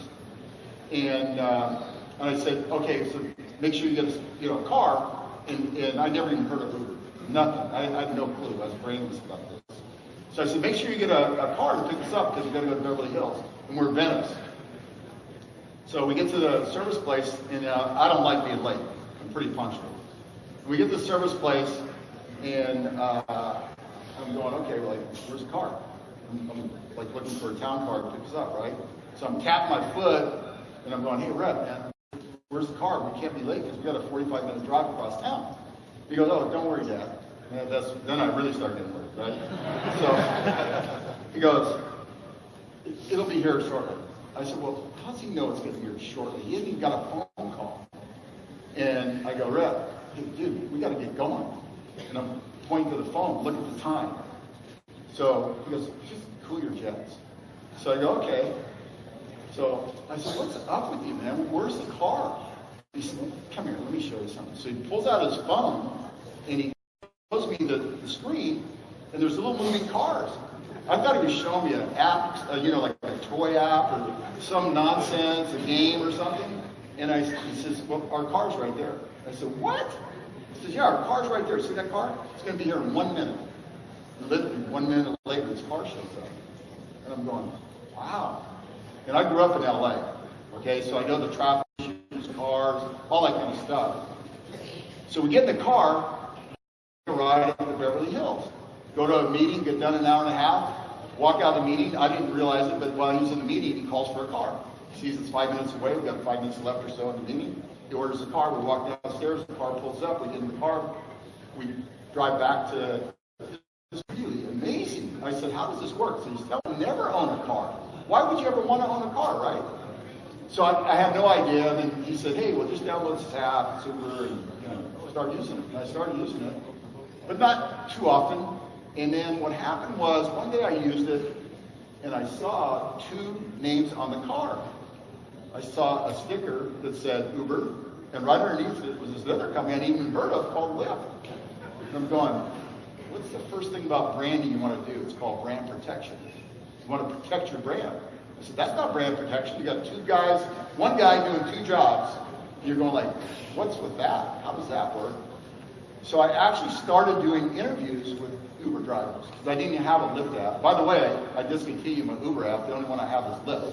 So the reason I discontinued because of some of the problems. But anyway, so as I was going around taking rides, and I would just go take rides to find out what the hell's going on with 2 stickers on each one. So, and I literally would take a ride, and then I would have them drop me off like at Starbucks, it's $5, $10 ride, whatever. And then I'd go inside because I didn't want to look like a dodo and get the same car I just got out of, So I get running around, I did over 100 interviews, and all of them were the same. I asked people like, how long have you been driving? Can you make money? Things like that. And invariably, it got uglier and uglier as I started going around. So I was doing my own research, and I didn't even know I was going to get the space. I just got really inquisitive about our industry that we're all in now, right? So my conclusion was, looks like there might be an opportunity here. You just got to figure out how to solve all these problems. Basically, Taha just outlined the problems, right? And 3 things that are problems in this business. One, the biggest single one is a driver. What do they make? They can't even afford to ride. So I had to figure out how do you solve that problem. So literally, this is no joke. I'm getting in the shower, my brain's going all night long. How do we solve this problem? Get more money in the driver's pocket. So I said, it's a technology company. It's really simple. It's a SaaS business model, subscription based. Give everything to the driver and take what you need to make a profit. Makes sense? That's a pretty simple strategy, right? So that's what we're doing. We're just doing a very simple strategy, taking all the complication out of it, being very transparent on the ride itself, so the driver knows exactly what the rider paid and all the pieces and components. When you look at your receipt, it's exactly what you think it is and what you looked at. With Taha, and believe me, the story he just told up here about the complexity of a ride from the Uber or any other rideshare company on the planet, because they're all built off the same business model, is the same problem. Taha is one of the brightest individuals I've ever met in my life. And he's, for a guy that's a geek, he's also pretty dynamic, right? I mean, this guy can get it on. So it's just, it blew me away like 3 weeks ago. That, I probably communicate with at least probably 100 people in this room. I don't know if y'all know that. Y'all think you're special. But you keep sending me hits up on Messenger, and I give up my phone number online, I give up my email, you guys are always talking to me all the time. So we're getting a lot of information. We couldn't figure out how they split that money up, right? I mean, we literally put everything on a spreadsheet, we took bill after bill, dissected it, and we still couldn't figure it out. And I'm going like, wow, no wonder this thing's screwed up. So every rideshare company that started in the business as of today has cloned one business model, and now it's Uber. Dare to say that their business model is a flawed business model. This is the first time in my business career in 40 years I've ever said that about any company, and I'm in the startup business. I would have never gone after these guys had not I believed that their business model is flawed, and we could do it better. So it's all about how do you look at the business itself? How do you mobilize an army? Look what you guys did tonight. How many people are in here? 1,500 people tonight? And we're just getting started. But it's all about you guys. Okay? It's a very simple equation for me. If we take our business, the business will take care of you. And you're our business. We're taking care of you every single minute. Everything we do, thought process goes into take care of the driver. I was at a meeting yesterday with our group that came, some of the guys that came in from California and Minnesota yesterday. We were at a meeting with 50 leaders, and one of the questions that comes up a lot is, what are you going to do a year from now? You're going to raise your prices. We're going to raise the subscription prices, they're telling me. And you don't know me that well. I don't raise any prices. I go the other direction. It's called taking market share. The pricing you see today, I don't know what it's going to be a year from now, but I guarantee you that $79, that $139, and that $199 will be lower a year from now, not higher. And I'm going to tell you why. It's about smart business. That puts more money. We just gave you a raise when we lower the prices, right? But guess what else we just did? We're taking more market share away from people. Okay? We're going to get more drivers to drive for us, not less drivers driving for us. We're going to get more customers coming in the door of your car than less customers. That's how I view the world in business. I've always been at the end of the business that says, lower your costs, drive your business. You can sustain a higher rate of revenues by doing that and making more money, actually. So those are the things we think about in the big picture and how this business got started. So I had known Dave Motta for probably good on more than a year. We had talked on and off, never really about business, just in general, getting to know. Most of my friends are a lot younger than me, and I was saying today, just for fun, most of my friends are dead. So, but, most of my friends are very young, very energetic, very smart. So I called Dave on the phone, and I said, hey, what are you doing? I'm going to be in town in about a week. You want to get together? And he says, oh, yeah, let's get together. I said, okay, let's go meet for coffee, whatever. So we ended up having lunch. We turned into, he thought, not me, he thought it was going to be about a 30-minute lunch. Turned into about a 2-hour meeting. Talked about business, and I kind of slid into the business model. I said, what do you think about Uber? What do you think about this? And I said, what do you think about joining this company if I go do this? And he said, I'm in, 100% on that. I love the business model. He said, we can do this. I said, okay, it's a startup, right? He goes, yeah. That means you're not going to make any money, okay? But I'm going to give you a big piece of the company. So he got on board. That was 18 months ago when I had that meeting. 18 months ago. He is amazing. So David, I know you're hiding back there because you're all sneaky. Where is he? Take a stand up, my brother. My business partner, one of the brightest marketing guys I've ever met in my life. 32 years old, a new baby, a father, and just stand up guy. I gotta tell you, he's the best partner. We have amazing people in our company. When I first met Kyle and Nick, as a CEO, everybody wants to talk to you, but I don't like to talk to those guys because they're CEOs of the company. I want them to know our company. I want them to meet other people in our company so you can get to know the heart and soul of our business. We're all about giving back and being smart and listening to people. You have to be a great listener to be a great leader, I think. Yep. So then we started going down the road. We brought Dave Motta in. We started bringing other people in. I brought my old financial guy in. Bo White, who's sitting here, is my business partner, my friend for 12, 13 years. Young guy's got his own business. I asked him, I said, hey, what do you think about this business? Ran it down. He was just out of his mind about how great this thing is going to be. So you're always testing waters, talking to people. So then we started bringing the management team on, and then it's building a company is a really interesting business model by itself. Trying to find all the partners that you can have that you bring into the company that work together. And you still need a diversity of background, skill, mindset, and you don't want to crush that. So you want people that get to know people before they ever come to the company. So we needed a tech guy. So I told my son and David, I said, you got to find the best tech guy out there. So when Taha says he filed an application, it was much more complicated than that. The reason he drove for 2.5 months, not only was to learn about the business, it took him 2.5 months to get the job because he had to interview with everybody. So I never told him that day one when we first started talking. And then I like to do meetings kind of easy. I'm a pretty casual guy. So we met at Whole Foods. We spent 2.5 hours together, a lot of phone calls. A lot of people he had to interview with, Dave Mata, my son, other people in the company. We didn't just let somebody come in the door without knowing him. And it got down, so there's 300 people, applications that I reviewed. Now, I didn't review them all. I reviewed them down to, I didn't review them until we got to about 7. I have to admit that. Don't have a large attention span. So we zeroed in on 7. I interviewed all 7. I was down to 2. It was Taha and the other guy.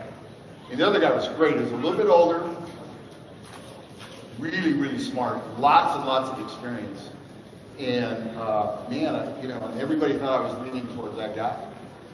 And I interviewed him, and I kept talking to him, I kept saying, where's the new blood? And where's the business going? All those kinds of things. And the critical aspect was, where's that attitude getting your business? Everybody in here needs to understand attitude is everything in business and life in general. You understand that? Yeah. So I've been asked, by a lot of you, through text messaging or whatever, I've been asked, you know, I have this person I'm trying to convince to join the company. And I'll say, don't convince anybody. Move on. Don't waste your time with negative people. Because all they'll do, they're time wasters. You only have so many years on this planet. Every second, every minute, every week, every month, every year, every decade counts. So spend it wisely, because you never get that second back. So you have to understand that. So anyway, I get down to the 2 guys, get Taha and this other guy. And I was with David, my son, and I said, hey, I like that Taha guy. Let's go get him. So we got him. I got to tell you, I've been doing this for over 40 years. Probably one of the best decisions of a personnel decision I ever made in my business career, 40 years, and that's the guy. That's how I do it.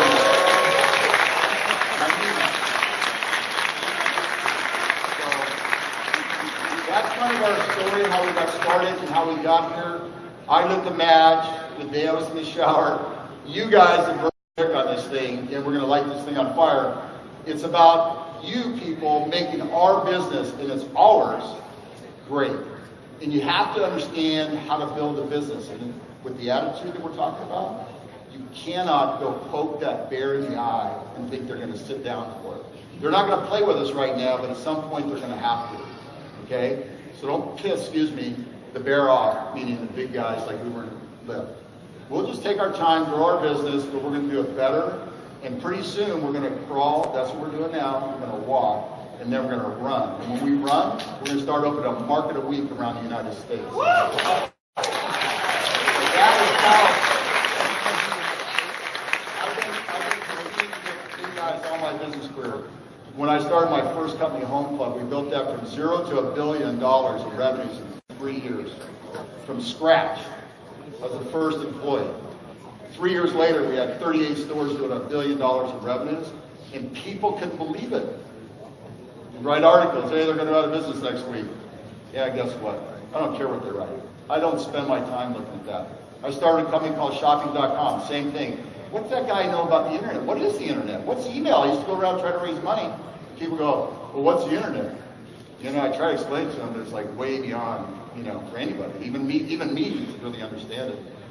It's kind of like Stormy just showed a chart up here, which was pretty interesting, and so did Taha, of companies in the past, but not so far back. You guys can relate to, everybody here can relate to this, because not a lot of people know Barnes and Noble or, you know, all these different old companies. But everybody clearly knows Yahoo. You guys know who Yahoo is? Who was the #1 search engine in 1969? Yahoo. Where are they today? They're not even on the map anymore, basically. It's Google. Google started in 2000 in the garage, 99 in the garage. They're the #1. They get 90+% of the searches in the world today. And why do they do that? Because they focus on one thing, delivering information to you. Very narrow. They haven't changed the look and feel of their company since the day they started it, because they've only focused on their business. They don't give a crap about anybody else's business. And they just do it better than anybody else. And that's what we want to do. We want to give ride share. And we have a vision of where this company is going to go, which is a little bit different than what everybody else is thinking. And maybe some of the people thinking where we're going to go. They have no idea. We're not telling a lot of people. But it's going to be pretty amazing in the direction we're going to take this company. That's one of the questions I asked Taha, and that's one of the reasons I grabbed him, because he got it right away. So Can you give me the next slide, guys? Which one is that? Oh, driver appreciation night. Excuse me. Well, that's why we're all here. You know, the drivers, as we recognize, are the backbone of this company, but they're more than just in our business, which is really, really important that you understand this. When I was researching the background of the industry and looking at all these different companies, when I saw what was happening, they weren't making the right amount of money, one. Two, they really weren't building any equity or wealth. When you want to build something for your family in the future, it's very difficult to do when you're trying to pay your bills daily, weekly, taking care of school, taking kids to school, paying, extra things that you want. You just don't have the extra cash to do that. So you have to think about all those things as a leader of a company. What do you want your company to look like when it grows up, right? It's really important because if we know we're going to start here, but we want to end up over here, you have to start where you want to be when you grow up and work backwards to get there. You don't start over here and have no vision of where you want to be. And that vision might change. It might just get bigger. So you have to know that. So one of the things I said, you guys want to throw the next chart? One of the things I said is, how do we put a driver in a better place financially at the end of 3 or 4 or 5 years? How can that person earn a piece of the rock? And it's very critical that to happen. Oh, there we are. So one of the things we did, which anybody that's been around the business world knows, to give up a significant portion of your company, people think you're nuts. I happen to think it's smart business. How much smart business it is? It's worth 15% of whatever we build. This is set aside as of this day. The day we actually set the company up, I set this up. So you, the driver, everybody in this audience out here, there's a way for you to earn 15% of this company. Now think about this. And you've seen these crazy numbers that, these companies are getting valuations, so this gets a little more technical. But let's just say this company was worth $5 billion and we're in every city in America. And the company's worth $5 billion. The drivers of this company will own 15% of that $5 billion. How much is that? $750 million. That you guys own. You're a stakeholder of this company. You don't have to write us a check. You don't have to do anything. You earn reward points based on 5 simple tasks that you have to do every day, which is to pick up a driver, be courteous, have a clean car, all those kinds of things. We award you stock options. And those stock options vest over a period of time. It's all in the back office for you guys to read. It's a full-blown stock option plan. It's an incentive stock option.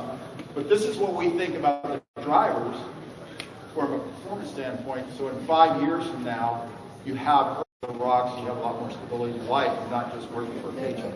Does that make sense, everybody? Okay. Well, let's get excited about this stuff, man.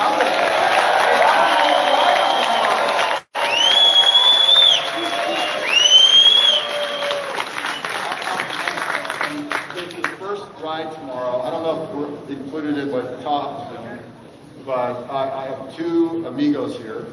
One is Oscar. Oscar can stand up. Okay. And Juan Morales. Where's Juan? My 2 amigos. So I'm going to drive them tomorrow. So I'm going to pick them up at the curb, and we're just going to take a trip around the block, or 2. Maybe we'll go get a beer. How's that? So this is really important to me. I want everybody's focus. I don't want to tell anybody what they have to do. Never would, never do. If you really saw the little video that Monica put together, Dave put together, it talks about believing in yourself, basically. If you believe in yourself, you can do anything you want. Throw the can't word out of your vocabulary. Just believe in yourself. This is all about believing in yourself. You can drive for 100 rideshare companies. That's your prerogative. But I guarantee you, you give us a year, you won't be seeing 2 stickers on your car. You'll be ripping that other one off. Yeah. Because that's how you build a brand. You build a brand that people are going to get you there. You don't build a brand by slaughtering a bunch of nonsense. You build it with the people that get you there, and you are the people. The drivers are the people in this business. If we take care of you, the business to take care of you, and guess what you're going to do? You're going to take care of that customer that gets in your car. That customer that gets in your car is the most important asset you have, right? And you guys are the most important asset we have. I'll talk about, you know, what is the most important thing in your company? I always tell people, it's never the capital, never the technology, it's really about the people. The people in your company are the most important asset in your business, and you guys are our most important asset. So that's why we're going to give up 15% of the company. I don't know, do you know any guys that do that? Yeah, there's a few, but not many. Next slide. We have a veterans program. So I like giving a hand up to veterans. Taha mentioned the program, which Taha was working with old paperwork when he wrote his. We had a meeting this morning. So the new program for veterans is pretty simple. We waive the sign-up fee. So there's no sign-up fee at all. You just come in. You have to provide us with a DD-214. You guys know what that is. So we have to verify that you're a veteran. Everybody's going to try to slick us, but you never know, right? And then you're going to drive for free for 3 months. You don't pay us anything for 3 months. And then your monthly, we're going to knock off 10% of your monthly, whatever your subscription is monthly, forever. So you get a little rebate there. We want to give back to the veterans. We want to help them, give them a hand up. Yeah! And check lives forever. Next slide. Core values. A lot of us just was talking about this now. Core values are about how you treat people, how do you want to be treated, how you view your world. Okay, it's really important that you respect each other in life in general. It's really important you respect other people that you just deal with. And that's not to say you're not going to get upset or mad sometimes or whatever, but by and large, if you do an act of kindness every day and treat people with respect, you're going to get respect back. People are going to respect you for who you are, okay? And that's important. So we're all about respecting the drivers. We're all about respecting our people in our business. We let them. Taha challenges me. David challenges me all the time. I welcome it. And I'll argue back to get my point of view. Most of the time I don't know how I'm talking about it. When I talk to Taha, he goes, "Oh, did you think about this?" I go, "I really didn't." You know. So those are the things about that are important, and they're pretty simple fundamentals. Just take care of your people that you deal with every day. Be respectful. So, next chart. Yeah, now this is important for you guys to understand. Taha hit on it. It's market rollout. Look, we're going to get some monster people, right? If you take every deal I've done in 40 years, wrap them all up in a basket, put a bow on it, this deal we're doing right now, you tail all of them together. It's not even close. Okay? So we made a couple of mistakes. You guys know this. The ones that have been around since the very beginning, our tech didn't work right. We had a lot of issues. Hence, we went after Taha. So we have to make sure we get this right. We don't have the opportunity to step on our toes and screw it up. So we're going to do a slow rollout for about 2 or 3 weeks. We're going to be selective about free rides. We're going to be selective about bringing drivers on board. You know, all of you going through the process to become a driver. But don't think we're going to turn the switch on tomorrow morning. We're going to have 1,000 or 2,000 cars on the road. You're going to be seeing passengers. We're not doing that. We want to be an impact player in this space. And to do that, you can't make mistakes. So we're going to take a slow rollout, 3 or 4 weeks in this market. We're going to get it right. We found out so many things we did wrong when we started 2 weeks ago or 3 weeks ago. Taha immediately got on a plane down here, put some feet on the ground, got people mobilized overnight. I want to thank Norma Marie and her husband, Samir. Where are you guys? Oh, right there. They were just unbelievable. We have so many people that love this company already. It's amazing. I mean, I can't even tell you how it gets me in the heart, you know. But this is important stuff. We're going to do a slow rollout, then we're going to go to Orlando. We'll get Orlando moving. We're going to take what we learned here as an experiment. We're going to put it in play and see if we can't speed that process up, right? When we speed that process up, we know that's right. Then we're going to our friends in New Orleans. Look at them all over here. Good guys. We just got a deal in New Orleans. We have a ghost store in New Orleans and a great group down there. And we're going to go to New Orleans, and we're going to jump back probably to Atlanta and then start to roll out. And if we get it really, really good, you know, by November, December, we'll start rolling out multiple markets. Okay? So don't expect more than that. But I'm going to tell you one thing about what we do here. We learn from our mistakes. We're not afraid to roll the dice and get it going. So once we know what we're doing, as opposed to screwing up stuff, we're going to take a really aggressive stand and get after this. I really want to be in about 60 or 70 markets next year by the end of 2020. We have internal plans to have well over 200,000 drivers by the end of 2020. Okay? If we do it right, we can have way more now. We can have 300,000 drivers. Opening markets, when you get it down, it's not difficult. It's just replicating yourself and have procedures, processes, technology in play. And that's how you win in. You can go beat up on the big boys if you're smart, and guess what? There's not much they can do to you, because all they got is cash. They don't have brains. That's when you make the mistakes are making, right? The other thing not to do, by the way, we're talking about, I'm going to flip back to core values for a second, because I was just thinking about something. Don't go around bad-mouthing your competitor. We're talking business here right now, so we're talking about strengths and weaknesses, and we have our own. Don't run around and say Uber's this, they're bad, they're this, that. It's not cool to do. You know, if it wasn't for Uber, we wouldn't be in this room right now. Right? We would not be here. We're just going to take their business model and we're going to improve on it. We're just going to make it a little bit better, and we're just going to keep improving on it with technology throughout, you know, whenever. We'll just keep doing it. We're going to do it really well.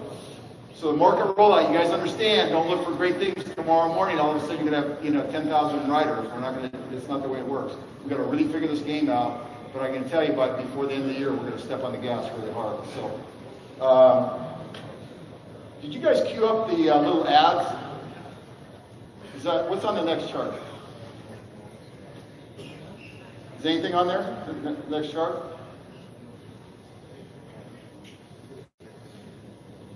Oh, these are some ads we produced. Oh. The new rideshare guy. Rideshare app and earn cash back and share Tryp ride. We are Tryp Rides, the new rideshare guy. Share Tryp Ride rideshare app and earn cash back every time that a person takes a ride, forever. You can share with one person or thousands of people and earn 40 cents every time a referral takes a ride. Low fares, no surge pricing. Period. Tryp Rides.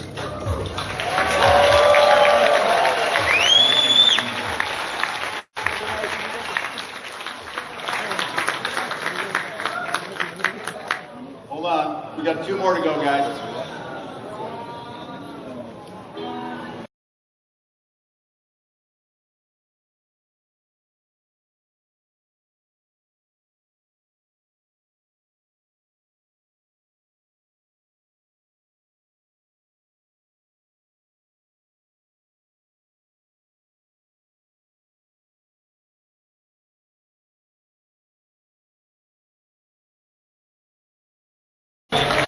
This last little ad we're going to do, before we roll it, wait a second. The last little ad, we were actually with Kyle, and I think Kyle gave us, I told him what we want to do with this little ad, and he said, I think you were the one who told us to use the AOL, right? Was that you, Kyle? Or somebody in your office did? So all these ads, these 2 ads you guys see, actually we did in-house. David and Corey put all of it together. I actually wrote the copy for all 3 ads. So, and I dig doing that stuff. It's kind of fun for me. This ad was kind of an inspiration, actually, talking to Kyle in his office. And I said, well, what are you about to do that or this? And so we put it together. It came out kind of cool. I can think it's kind of cool, but you guys can judge.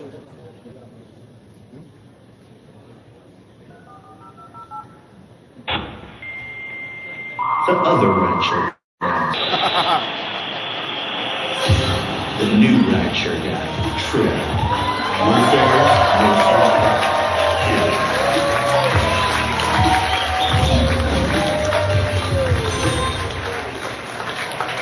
Download the app. This kind of stuff you guys are going to see as we start rolling out with Kyle's group, all the stuff we're doing. It's all about you guys. It's all about taking market share. We just have to be really smart how we're going to do it. And believe me, I believe 100% over time we will be the guy in this space. So with that, we're going to do a drawing right now for a car. This this is a good part of my job. I get to give away stuff. So this is for the car. Oh yeah, it's a hybrid Toyota. What is it? Yeah? Hybrid? We're not giving away that van? No, I know. I'm just screwing around. No, I thought we were going to give away a Rolls Royce, but I guess not. Okay, we're going to give away a car.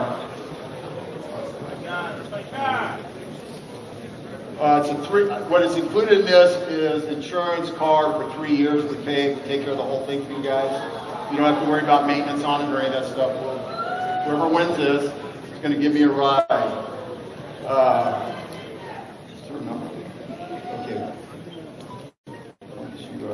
Hold on, guys. No, I got it. I'm trying to read it. Hold on. 0268380. Who is it? Come on, come on.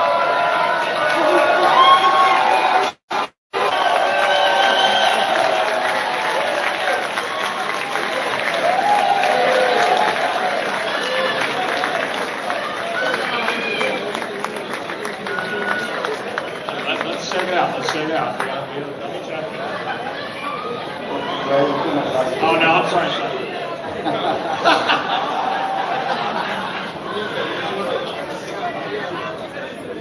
My name is Robert Cousins. What else do I gotta say? Nothing. Oh, okay, I'm from Miami. I'm right from here. Terrific. Yeah. I'm here with my friend Jonathan Perkins and his So wife. you brought a guest? No, they brought me out. Oh, you're the guest? No, they got me into Tryp. Oh, good. So yeah, I'm a driver influencer. So yeah, thank you so much.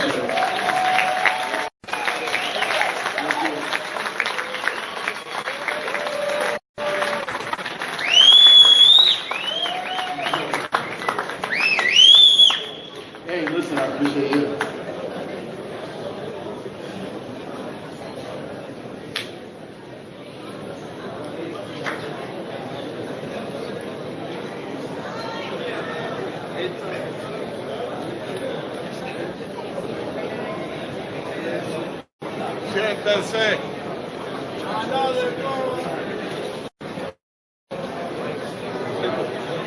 A couple more quick things and we're going to wrap it up. I want to have all the staff here, all the people in the company, come up on stage so you can see who they are. David, I want you to come up, please. Corey. We actually do have a lot of people in our company. And spouses, come on up, come on up, come on, all you guys. Come on, all you directors. Bo, come on, buddy. Everybody, come on up. Everybody from the company, please come on up. So the guy that's holding this camera is Corey Lang. He's been with me since he was about 20. He's now 35. So we keep good guys around. He's the talent behind all of this creative stuff. That's how good he is. I also like having people that are around me for a long time. It gives me a lot of comfort. Bo White. Nick. What's going on, man? Eric. I know there's more of us here. I know there's more of us here. Keep coming up. Come on, y'all. The man. My brother. Thank you. So good. She can talk Spanish to you guys for me. You know, my vocabulary in Spanish. Get up here. Get up here, man. You gonna hide? Yeah, where's Vincent? I put Vincent on the road 4 months ago. He hardly ever shows up anywhere because he's been on how many miles have you run in the last 4 or 5 months? Yeah, these guys have been in 100 airports around the United States in 36 states in the last 2 months. So you have people that are so dedicated to this company that they get up every day and they go to airports. We want the airports to, unlike, which is the drivers, these guys have been on the road. Vincent's been on the road. Everybody here that's in the company has gone through a laborious process to get here with us too. So it's not been easy for them all. And so this is the core group that's out on the road. We have a whole staff of people back in the offices. We're just going to get better at this for you guys, right? So thank down. You guys thank the people back there. So what's next? Oh, Elon, where's he? He's going to run the Go Center? Where's Elo. Sorry. There he is. Come on up, man. Hey, if I can get some red cheeks out of you, brother, I'd be happy. So he's gonna do our first Go Center here in Miami. We went over to display. How many cars do you have on display? He's got 56 cars on display in his yard. It's a little play box he's got over here. It's a toy store for trippers. So anyway, I just want to thank everybody here from the bottom of my heart. You guys are just phenomenal. I'm just having probably the best time of my business career. You know, it's a lot when you got smart people around you, it makes your life a lot easier. So with that, I guess we're pretty well to wrap up. I want to leave you guys with one song. It's my